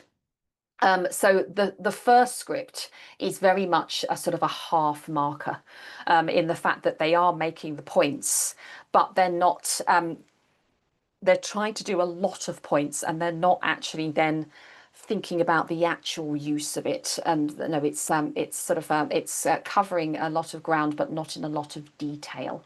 And then the second script is the level 4. And it's you can see it's very much, it sort of feels quite level 3, but then there is enough in there to just elevate it into level 4. And I think it's let down by the last paragraph. They talk about the idiom colorful language, and basically it's the man who's swearing and making it, but they haven't really understood that, and they're sort of thinking about it, evoking colors. Whereas obviously we don't penalize, that isn't necessarily showing a consistent level of understanding that we would be looking for to go further up the mark scheme. But then the one you did look at, I'm hoping, was quite apparently a level 5. I think what they do, which is quite interesting, is they do sort of they're very focused on the question, aren't they? They are very focused on that idea of how is the text interesting and engaging to the reader, and they do fill in a lot of different elements, and they are talking about the fact how the extract opens, so thinking about something around the structural element, and I think they write some really nice points about the different tone. They're thinking about the humour, really focusing on certain images around how the vehicle's roaring suggests a near violent nature, would reflect the intensity of the race, and then they add that, don't they? And the revving of the engine signifies motion from the writer, which excites the reader further. So they do keep going back to that question. And then it's nice that they're talking about the different imagery that's used. And I think that the bit about the ending is quite useful. And they look at the focus. And you're right, Abdullah. They're looking at the effect of each technique, but they are being very specific. And I think that's a real key for level 5, because what a lot of students can do is they can tell me about anticlimactic endings. They can tell me about the implication of verbs. They can tell you about what in media res is, but in very general terms. What this student is doing is actually really pinpointing everything onto the text. So rather than making those quite general points of, the anticlimactic ending makes the reader feel let down, they actually sort of build in different elements around the text, and say it's nice that they are not just feature spotting, that they are actually looking at the effect, and then they are building, aren't they, with their analysis. They make one point and then they may add a couple of points into each of the paragraphs. So it's quite a good and detailed response. As I say, this was taken from the examiner report, which does have the other 2 scripts that you've got, but it does also have a level 2 in there as well. So you can see how sort of students have written down. And what I've done on each of them, sometimes I don't know if they're particularly relevant, but is taken out, the examiners put some little hints and tips onto each of the questions as well. So hopefully that's quite useful for you when you're looking at the exemplars in your own time. So question 5, I'm going to move on to question 5, and I'll give you a bit more time to have a read of these ones, because this is sort of the high tariff one that might be quite useful to have a look at. I think it's really instilling on students, that they leave enough time for this one, but really remembering that the command word here is compare. So actually trying to introduce some comparative points right from the start can be a good thing to sort of get them going, get them thinking about it.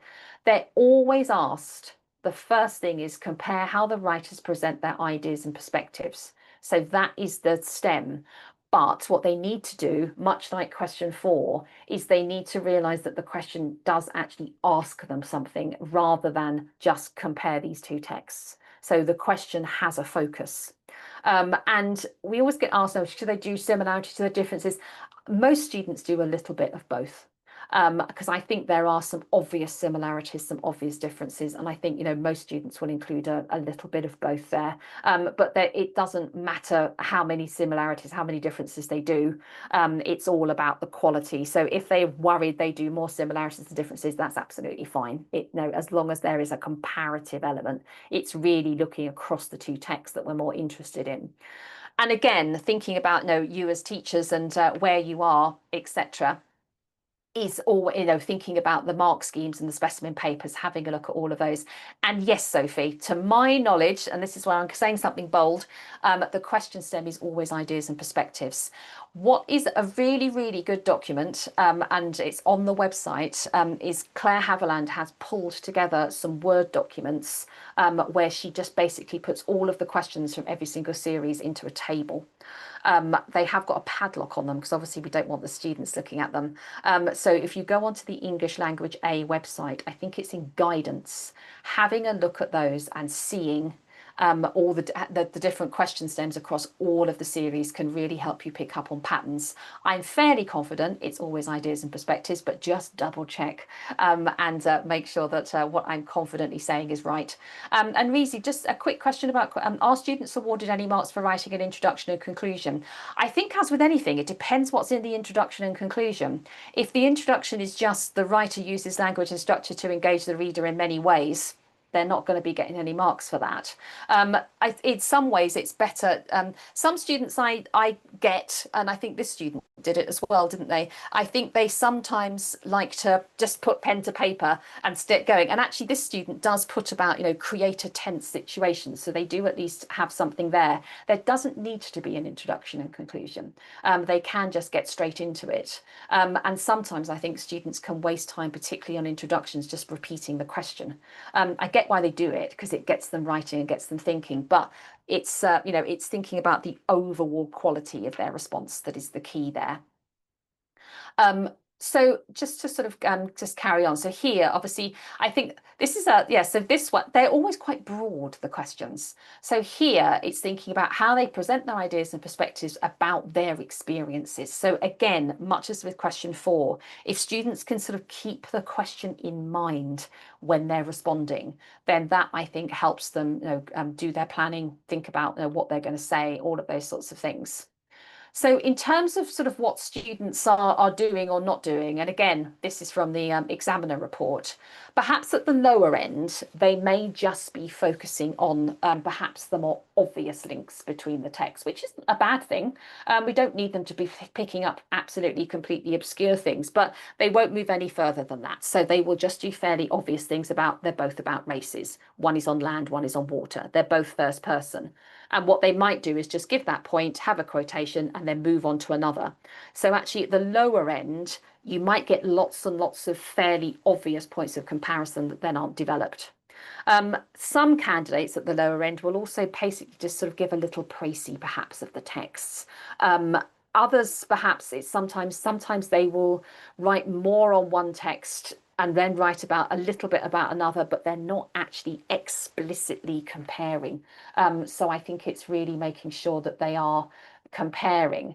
And this sounds an obvious thing, but actually making sure that when they're writing one point about one text, the point they write about the second text actually links into that point. Sometimes students will just write a paragraph about one text and then write a completely different point about the other text. I know that sounds, it's not, but there's not a very obvious comparative point being made, but they think because they've written about the second point that they've read certain texts that they're comparing. So I think it's making sure that if they are using the two texts, it's being it's really carefully across the other elements. But I think obviously more successful ones were focusing on comparing specific details, looking at the writer's perspectives as well as the ideas, and things like, again, it's things that may be obvious for us as more sophisticated adult readers, but actually thinking about the fact that no, the essential differences, Fogel is the participant, Levine is the observer, but obviously, pointing out that she did become a participant. So all of those sort of just things that, to think about those different perspectives. So how is the fact that one of them is a more active participant and one of them is more an observer? How is that? So all things like that just to consider around the perspectives. What are they both trying to get across by writing in this way? Those sorts of things are always quite useful. And again, as I've talked about before, no, candidates need to compare ideas and perspectives. So thinking about, things like tone, opinion, point of view, intended reader, all of those sorts of things. Actually, maybe you want to think of some synonyms as they've done here for perspectives, just to really sort of hone in for students. It's usually something that isn't sort of obvious. It's something that they do have to do a bit of reading between the lines and do a bit of sort of analytical work for. So that naturally then gets them sort of up the mark scheme a little bit more, thinking about that. And the mark scheme, as we talked about before, we're back to levels-based mark schemes. So it's 22 marks here. So it's a lot of marks on this question. And so it's really thinking again about the quality of their response. And you can see that we are trying to use the same words across the mark scheme. So you're thinking that at level 1, we are looking at they will perhaps be a bit more descriptive. At level 2, it's more comment. Level 3, we are back at explain. We're thinking about the explanation of the writer's ideas, then exploration, then analysis. But the first bullet point, at level 1, they possibly don't compare at all. At level 2, they may be looking at the more obvious ones. Level 3 is when we're starting to get more of a range, some more different points being made across all of those different points. And I think the thing that's worth pointing out in level 2 is that bit in bold, that if students only write about one text, they cannot get out of that mark scheme. So it's really making sure that students are thinking about the question. We don't get many that only write about one text, to be fair, but really instilling in them that they do need to write about both of the texts in order to get out of level 2. So I've got 3 scripts here. So if I let you, let me see what the marks are. Let me have a look. Where are we? So if you want to have a look at these, I might get you to have a look at all of these no, I think this is quite an important question for you to sort of have a look at and have a think about. So if I pause for say 5 or say 5, 6, 7 minutes for a bit, and read as many as you can with the mark scheme, and see what you think. Don't worry if you don't get through them all. I will talk you through them, but just to sort of get a feel for what students are writing at each of the levels, I will pause my microphone, and then we will come back and discuss things. But do put anything in the chat that you want to ask. So hopefully now you've all got the document. It starts marking activity 2, question 5, and you've got both Fogel and Levine present their perspectives in completely different ways. So that's what it starts with there. I think it's, if I click on it, it looks like it's the 11th page on the document.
Right, I'm going to come on microphone. I don't know why. I always whisper when I do this because I'm worried you're still reading.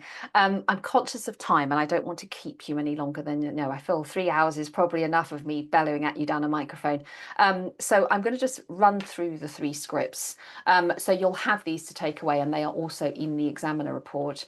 We do also, I don't think it's been set up yet, but I think we do it next term. We do also run like a specific marking event, rather so that is much more focused on just marking. So this is really just to give you a flavour for the different levels. So hopefully this is useful. These I think are quite actually really useful three exemplars because there's quite a lot of clear water between them. So this one, the first one, 5A, they do what they need to. They compare the text all the way through. So they have obviously been taught how to do that. And they are thinking about that, idea. One of them is participant, one of them is spectator. But the fact that they are quite sort of humorous, but they don't really go into enough detail, do they? They're not really developing their points. They've sort of gone for quantity rather than quality, haven't they? It's not necessarily a bad thing. They've still managed to get 13 marks, but to get further up, as the examiner is saying, trying to develop those points a little more, trying to sort of put more meat on the bones, so to speak. And you can see even from the way it's laid out, they're quite short little paragraphs, aren't they, about each point. They sort of make a point and move on. And those points are valid, but they don't ever go above sort of explaining what's going on and thinking about what's going there. But they are, they're staying on point. They are doing their comparison there, aren't they? And then the script 5B is level 4. And you can see here that there is a feeling that they're looking more at the text as a whole, isn't there? And the fact that they are thinking about those different semantic fields, they're looking at it from sort of lots of different angles. They are thinking about the perspectives here a little bit, aren't they? They are thinking about the idea of, the different tone that was used, and the different elements that are going on. It's an interesting response, this, because actually when the first paragraph, I always think, oh God, they got level 4, because actually they don't really develop their first point about the scenes of both extracts. They only really sort of develop it about text 1, and I think they rather forget about text 2.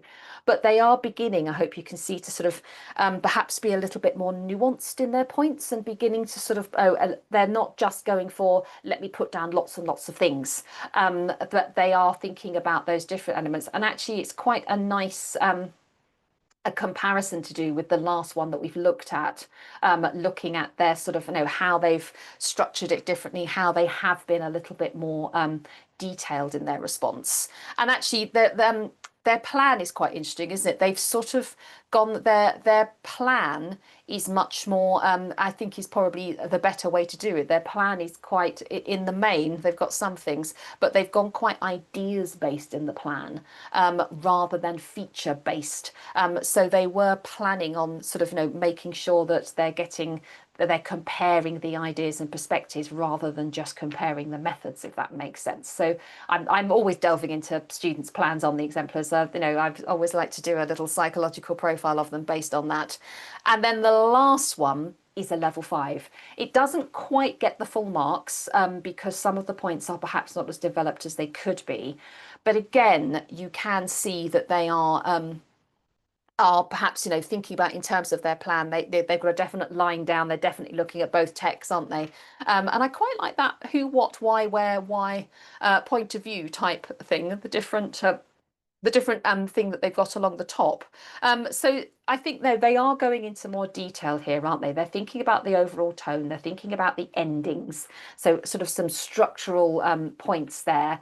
And again, I think they've all managed to get into the idea of, Fogel being a participant and Levine being a spectator, but they've sort of done it in different layers of understanding. I quite like that one about the focus on the crowd and the different, tone and feel and everything there. So they've got some really nice points there, but some of them are not as developed as others.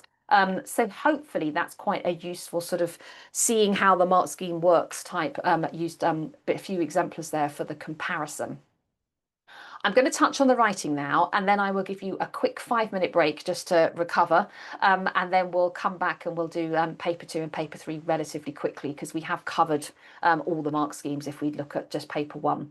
So the writing is 45 minutes. And again, I think it's making sure that students are leaving enough time for this. I think it's quite easy, as I have done with my training, to get too sucked into the reading, and then they suddenly realise they've only got 15 minutes to do their writing. I think it's remembering this is worth 45 marks. So they do need to make sure they are leaving enough time for this particular question. And then in 2024, the two questions were around a review that you would submit to a magazine and writing a text for a speech to be delivered to your peers in which you express your views on this statement. So, Sophie, this is sort of similar to the one that you were talking about, this is expressing your views. So I think this one, they could be very much on one side or the other. They don't necessarily have to do two different things. And I think it's remembering that the bullet points are there to help support students. But if they want to make some different points or they want to go off on a different tangent, then that's completely up to them. But I think, it's sort of making sure they're reading the question carefully and making sure that, that they're not I think it's all in the planning on this one. It's making sure that they are sort of laying out their stall and actually sticking to what they are saying rather than going around too much. And I think, if we look at the comments from the examiner on question 6, I think this was the more popular question. Students tend to veer towards speeches a bit, don't they? And I think the lower ability, I think, sort of lost sight of it. They sometimes get a little bit soapboxy, or they, I think, maybe fall into the trap of thinking they've got to give lots of different opinions, so they're unsure of their own opinion. I think as long as your own opinion is coming through, then that's what is important. And then sometimes I think if you think about the second mark scheme here, sometimes there is not that control of punctuation, and that therefore impacts on the sort of clarity of their overall structure. At the mid-level, they are perhaps getting their tone, they've picked their speech and they've got it right and quite a clear idea. I think the examiner might have been a bit there. The examiners consider moving away from that good evening, good afternoon, I'm here to speak about. I think that at least for students that you think you want them, they're probably going to be a mid-level student. Just to sort of keep them on point can sometimes be quite a useful thing. The speech has got to have an opening of some sort to really connote that it's a speech and to really highlight to the examiner that they're writing a speech and not an example. But I think at the higher level, there is that element of crafting, isn't there? There is that element of keeping the audience very much in mind the whole time, that they are, varying their vocabulary, they're well crafted. There's a very definite beginning, middle, end type approach to their transactional writing. There's a definite focus and a definite sort of thrust, I want to say, going through the whole thing. And I think this is quite useful. I won't spend too long on this, but I think that sort of final feedback that the examiner has given around, and I think for AO5, that's quite interesting, because students I think they understandably teachers said, right, you've got to vary your vocabulary. But I think it's that really thinking about that word strategic. Obviously, we want students to be ambitious. We don't use the vocabulary rather than worry about making spelling errors, but don't just chuck in a load of fancy words that you don't actually necessarily know what they mean, or they're not appropriate to the form that you are writing. So you may well be hitting the extensive vocabulary, but you've got to think about that strategic use of it and how it's being used within your piece of work, rather than I've learnt these 10 really complicated words and it's going to make me look like I know it. So it's that, I think that word strategic does quite a lot of heavy lifting on that one. And I think, again, I know I've banged on about plans and I'm going to do it one more time and then I'll stop. You can see here that with AO4, there's 27 marks out of the 45. I think really making sure that students are planning their work, because that first bullet point is so important. That being able, the fact that they are, how they are actually communicating, if they're communicating clearly or perceptively, because that then does really sort of drive it. If their communication is not clear, it's going to be difficult to then find the sense of purpose or the how it's sharply focused. but also I think, and hopefully that document I've put on the chat will help about the different text types, actually making sure they are very clear on the different form, tone, register that they need for all the different text types that are coming through on the exam paper. And then for AO5, it's 18 marks. Again, I won't talk too much about this, but I think you as English teachers tend to sort of be quite red pen. I think it's in the nature to sort of start correcting things, isn't it? I think it's remembering examiners will mark positively. And I think this is quite difficult for you as teachers, because I think if you are reading a piece and you see that it's absolutely littered with spelling errors, that does it does distract, doesn't it? So the examiner are looking for things to reward rather than things to penalise, if that makes sense. So I am by no means saying that they can be covered in spelling errors and they will get full marks. They won't. But I think even if we look at level 5, that second bullet point, it's the use of extensive vocabulary strategically. Rare spelling errors do not detract from the overall meaning. So even at level 5, even at full marks, there may be some spelling errors. They may well be on sophisticated words. It may be a certain pattern that they are spelling wrong, that they're not putting double letters when it should be one or something like that. But I think the tendency is to look at the spelling. And obviously it is an important factor, but so is the paragraphing, so is the variety of vocabulary and the variety of punctuation. Obviously accuracy is important, but it isn't, I think that, and I do it, you get, you think, oh, that's spelt wrong, that's spelt wrong. It's actually sort of weighing that up with what they've done right is the key thing. It's by no means, as I say, that you reward the marks for anything, but I think it's not letting the sort of perhaps the inaccuracy of the spelling detract you from things that they have been doing right and doing well. So I'm just going to get you to look at one script here, because I'm slightly conscious that I'm throwing a lot of things at you today, and I imagine you're getting a little bit overwhelmed with everything. So if we just have a look at one script, it's 7A in your pack. So it's marking activity 3, question 7, and it does say good morning teachers and fellow classmates. So have a look at that one and see what you think. The writing's a little bit scratchy. And think about how you might improve it, and then we'll go on for that different element. And Sophie, my honest answer is I don't know the answer to your question there.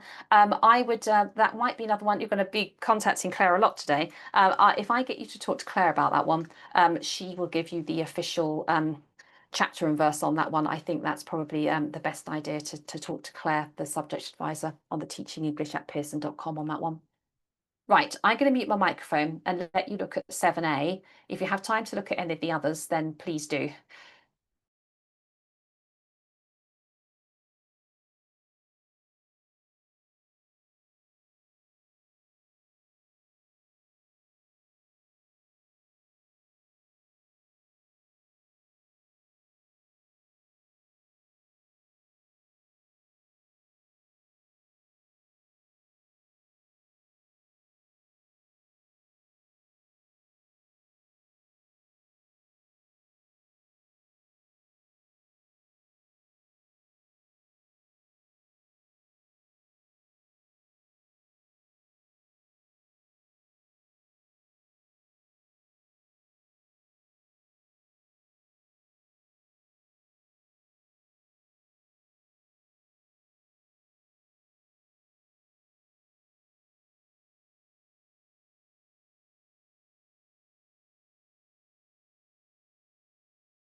Right, I'm going to let you all read, and I'm actually going to answer a question on microphone that someone's asked. So, Agata, there are other examples of discrepancies between AO4 and AO5, where one student could be placed at, say, a level 2, but in level 4 for the other? Or is there a rule on not banding more than one lower or higher? There isn't a rule, but it is interesting. They tend to perform similarly across both mark schemes. What we have got, I think, it may not be in this examiner report, but I've definitely seen them, so it's worth having a look, is that students can sometimes score higher on, say, AO4 than they will on AO5.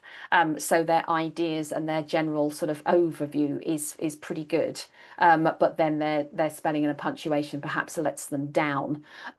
It's difficult because they are obviously separate, but they are sort of similar as well. Because things like if you're communicating clearly, you're probably using paragraphs, which obviously is in the other mark scheme. So I think there are examples of where they may be higher and may have gone into, say, a level 2 and maybe then a level 3 in one and a level 2 in the other. But I don't ever think there's a bigger chasm than that, so to speak. But it's worth having a check.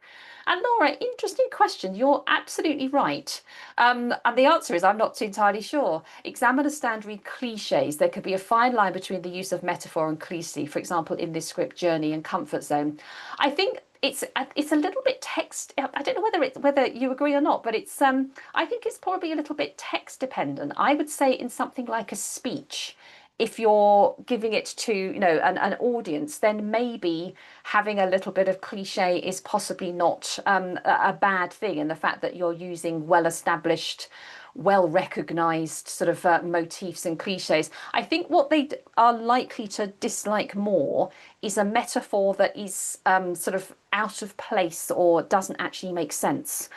We had one that was, they were talking about something, this is more of a simile, but they were having things like, they had a smile as wide as a giraffe's neck or something like that. So something that is completely sort of, you think, what?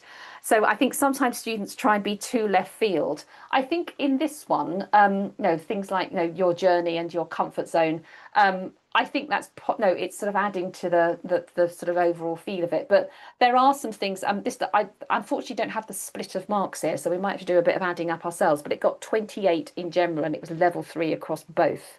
And I think this is a relatively typical level 3 in the fact that they've got it there. There is an attempt to craft, but it doesn't have that sort of overall fluency that we would expect going further up the mark schemes. So it's very much, if you think going back to the mark scheme, if we think about what sort of is typical for a level 3, this is sort of a fairly sort of standard level 3 response. And then in your packs, I have put a level 4 and a level 5. I won't go over them now with you because I'm conscious that I think 3 hours is quite a long time to get you to sit and listen to me waffling along.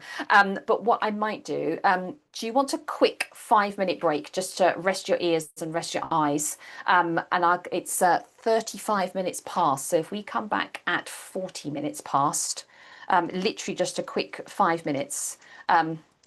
And then I will whiz through in 20 minutes the last two papers. We probably won't look at exemplars, but you'll have them all with you, and I'll just talk you through the mark schemes. So if we go 40 past the hour, so 5 minutes just to grab a quick coffee, gin, whatever the time of day is, and then we'll come back at in 5 minutes time. But do ask me questions on the chat if you need anything else answered. I'll be here.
Right, I'm going to come back on microphone just because I'm just conscious we have 20 minutes and I need to whip through this. But someone has asked about the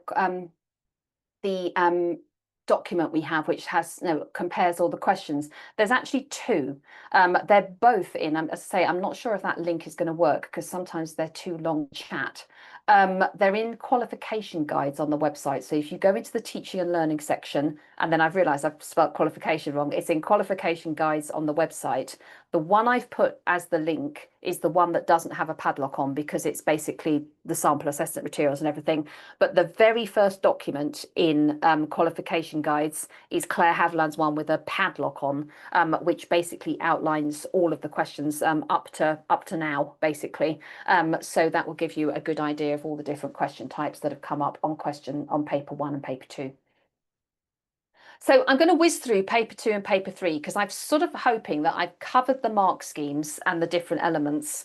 And then, as I say, we do run more in-depth meetings. Actually, there was a coursework marking one relatively recently, so the pack will be on the website. And then we do have an exam marking one. We usually do that next term. So there are more ones that will not be the whistle-stop tour that this has been a little bit with mark schemes. But just to reiterate that paper 1 is section A and section B, so you've got reading and writing again. There's an essay question on the poetry and prose part of the anthology for section A, and it's 30 marks, and it's AO1 and AO2. And then it's section B is imaginative writing. Again, it's 30 marks, and it's AO4 and AO5. So it's all mark schemes that we've used before, basically, but just on different tariffs and different elements. So the question for 2024 for paper 2 was on, I love this poem, was on the unseen girl. And so it's not a write everything you know about the unseen girl. It's again making sure that they're focusing on the question. So importance of traditional Indian culture. And here I would really encourage students to look at the bullet points and write about the bullet points. Even though you should write about how they present the cultural experiences, how the writer presents feeling about the place, the use of language and structure. So it's really sort of almost the third bullet point goes into the first two, doesn't it? So it's really thinking about how they're structuring their response, how they're actually answering the question is a key here. So for AO1, again, I won't go too much into detail of this, but obviously these are quite content based really. So it's thinking about sort of the contrast that was within the poem, linking the unknown girl to the Indian culture, the overall theme.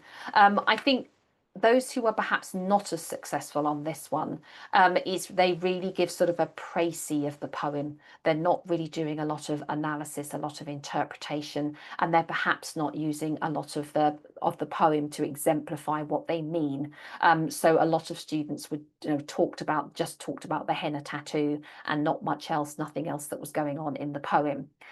And then for AO2, it's really actually how they are analysing the language and structure, thinking about the overall structure of the poem. And again, much as we talked about with AO2 on paper 1, those who are perhaps not so successful are perhaps doing some feature spotting. They're not necessarily linking things back to the question. And likewise, in the middle of the mark scheme, they are making relevant responses, but they are perhaps a little general. They're not developing their ideas enough for the first element. And this is sort of the same for the coursework as well. So thinking about those different elements. So the AO1 and AO2 is marked using 2 separate grids. And just to throw a little spanner in the works for you, the AO1 grid has now been tweaked a little bit. It is only tweaked. So the one that's on here was the one that was used this series to mark. But going forward, there is a different AO1 mark scheme. So if you go onto the sample assessment materials, which are on the website, have a look at those. What I will try and do, that Claire Haviland did send it out in her newsletter as well.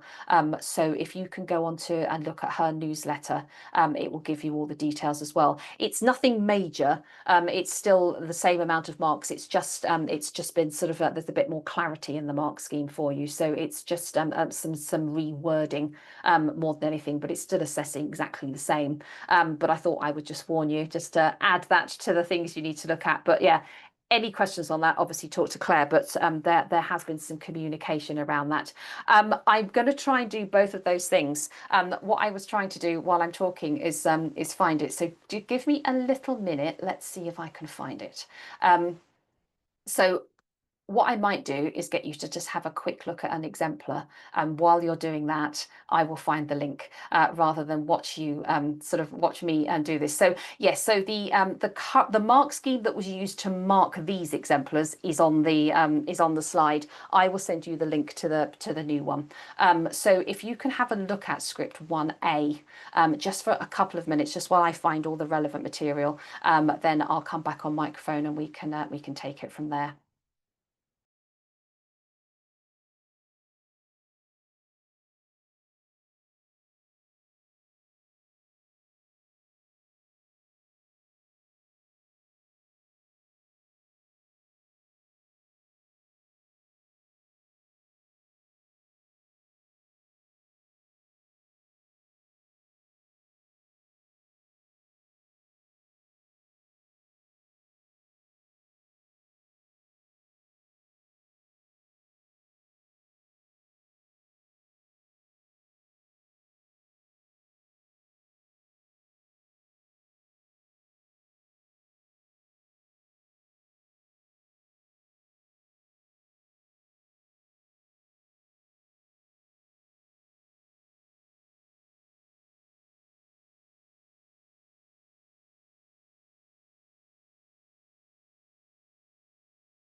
Right, so I'm hoping both of those links in your chat will work. I do worry that sometimes they're a bit long and then they don't work.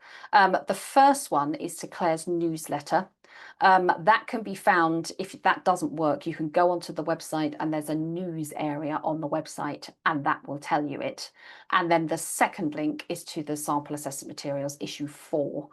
So that will take you to the new sample materials. As I say, any questions, anything you want to ask about that, I will leave you with Claire's details.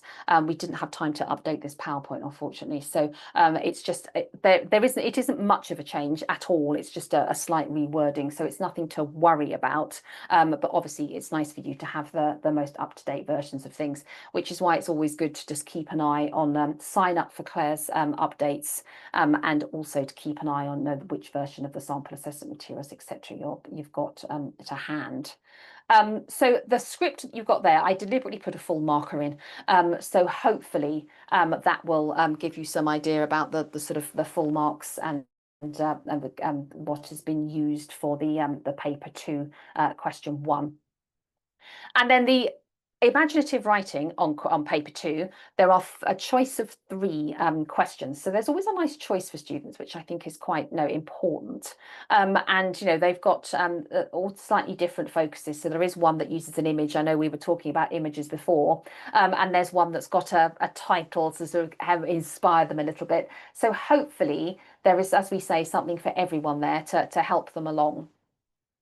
And again, we've sort of put about the different discriminating things for this particular question, but it is really thinking about that first part of the bullet point, though, thinking about this idea of communicating clearly. So as we talked about before with the other mark scheme, this is the same mark scheme for transactional writing.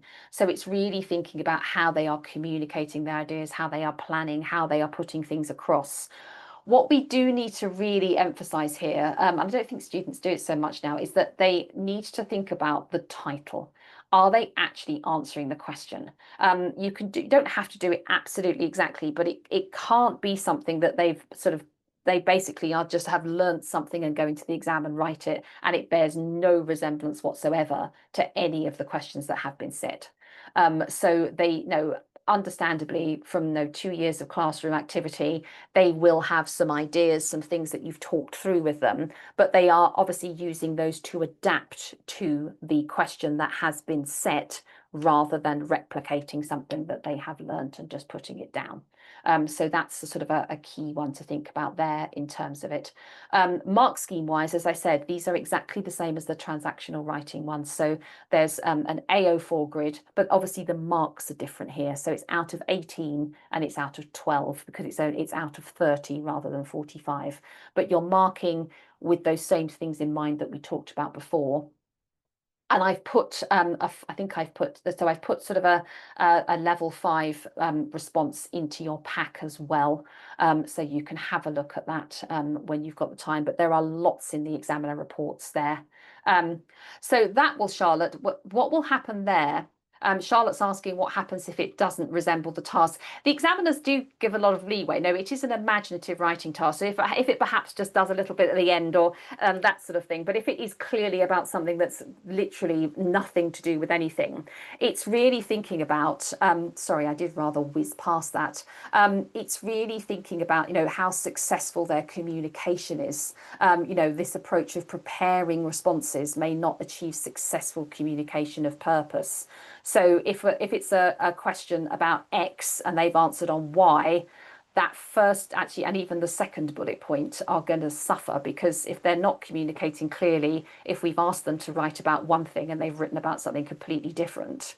And also it's the expectations, requirements of the intended reader, so that they are going to suffer on that. Yes, it would. Thank you. If you put that much more succinctly than I have, it would impact their AO4 marks if it's not clearly connected. Absolutely. Yeah. So I'm sort of whizzing through this because I'm sort of conscious, A, of time, and B, that we have covered quite a lot of this by looking quite closely at paper 1. I'm just going to, those of you who are doing coursework, just to remind you that obviously the coursework is sort of the same, but a little bit different in the fact that they have to write 2 assignments. It's 30-mark question, but they have to write about 3 texts from the anthology. One of them must be poetry, one of them must be prose. And then their second assignment is the imaginative writing.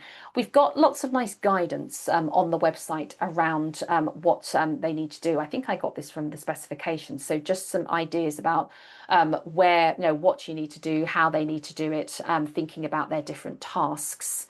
And there are some sample tasks in the materials that are on the website. So it is thinking about, you can go the sort of approach of how the writers use language and structure to present X in these 3 texts.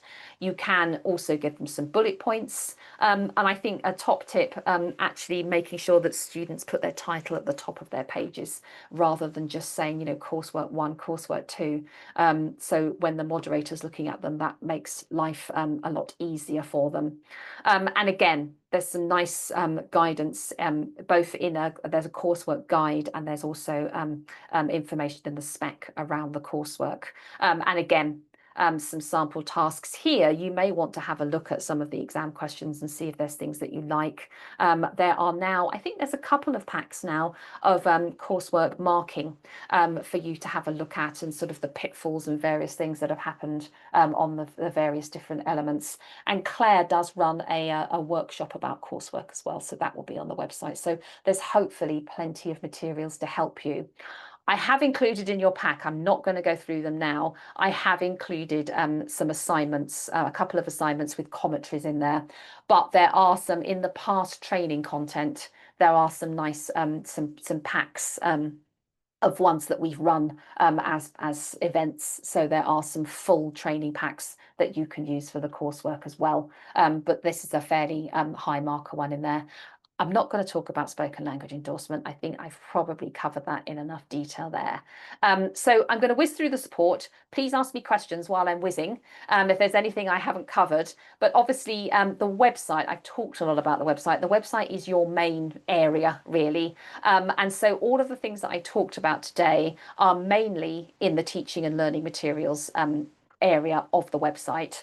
But do please check your sample assessment materials for those updated mark schemes. And if you can't find them, do contact Claire, because she has put out a newsletter for that. So that should be in the news and updates. But hopefully those packs will work. It's nothing major, but it is worth you just knowing, obviously, that that is available for you. There's all the different links to all the different areas. If you're looking for past papers, so that will be the paper, the mark scheme, and the examiner report, which has exemplars on, then they are all in the exam materials area of the website.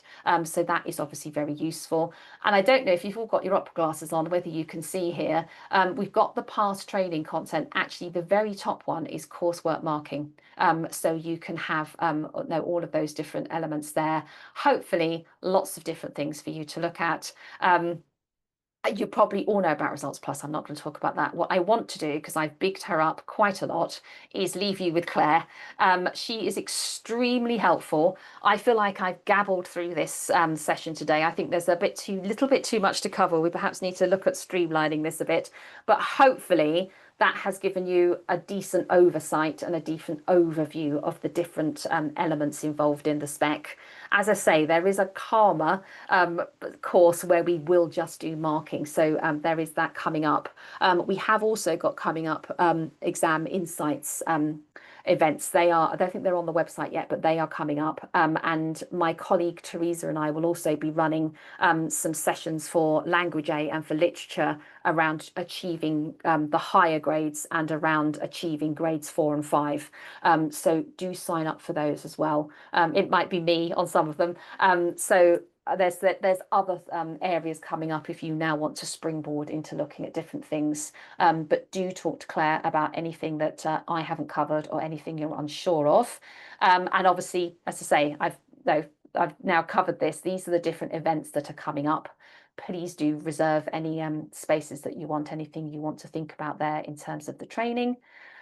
And we've got, I think, 3 minutes of questions. Has anyone got any other questions they want to ask? Please do let me know. I am aware, very conscious that I've bombarded you with a lot of information today, but hopefully we'll sort the pack out. We'll get that to you. And hopefully that was all useful. And thank you very much for all your attention today. It's a long time to sit through a course. So thank you all very much. And I think if anyone hasn't got any questions, and yes, well done, Laura. You've got to go and go to teach now. Yes, I might have a lie down, and it's only midday here.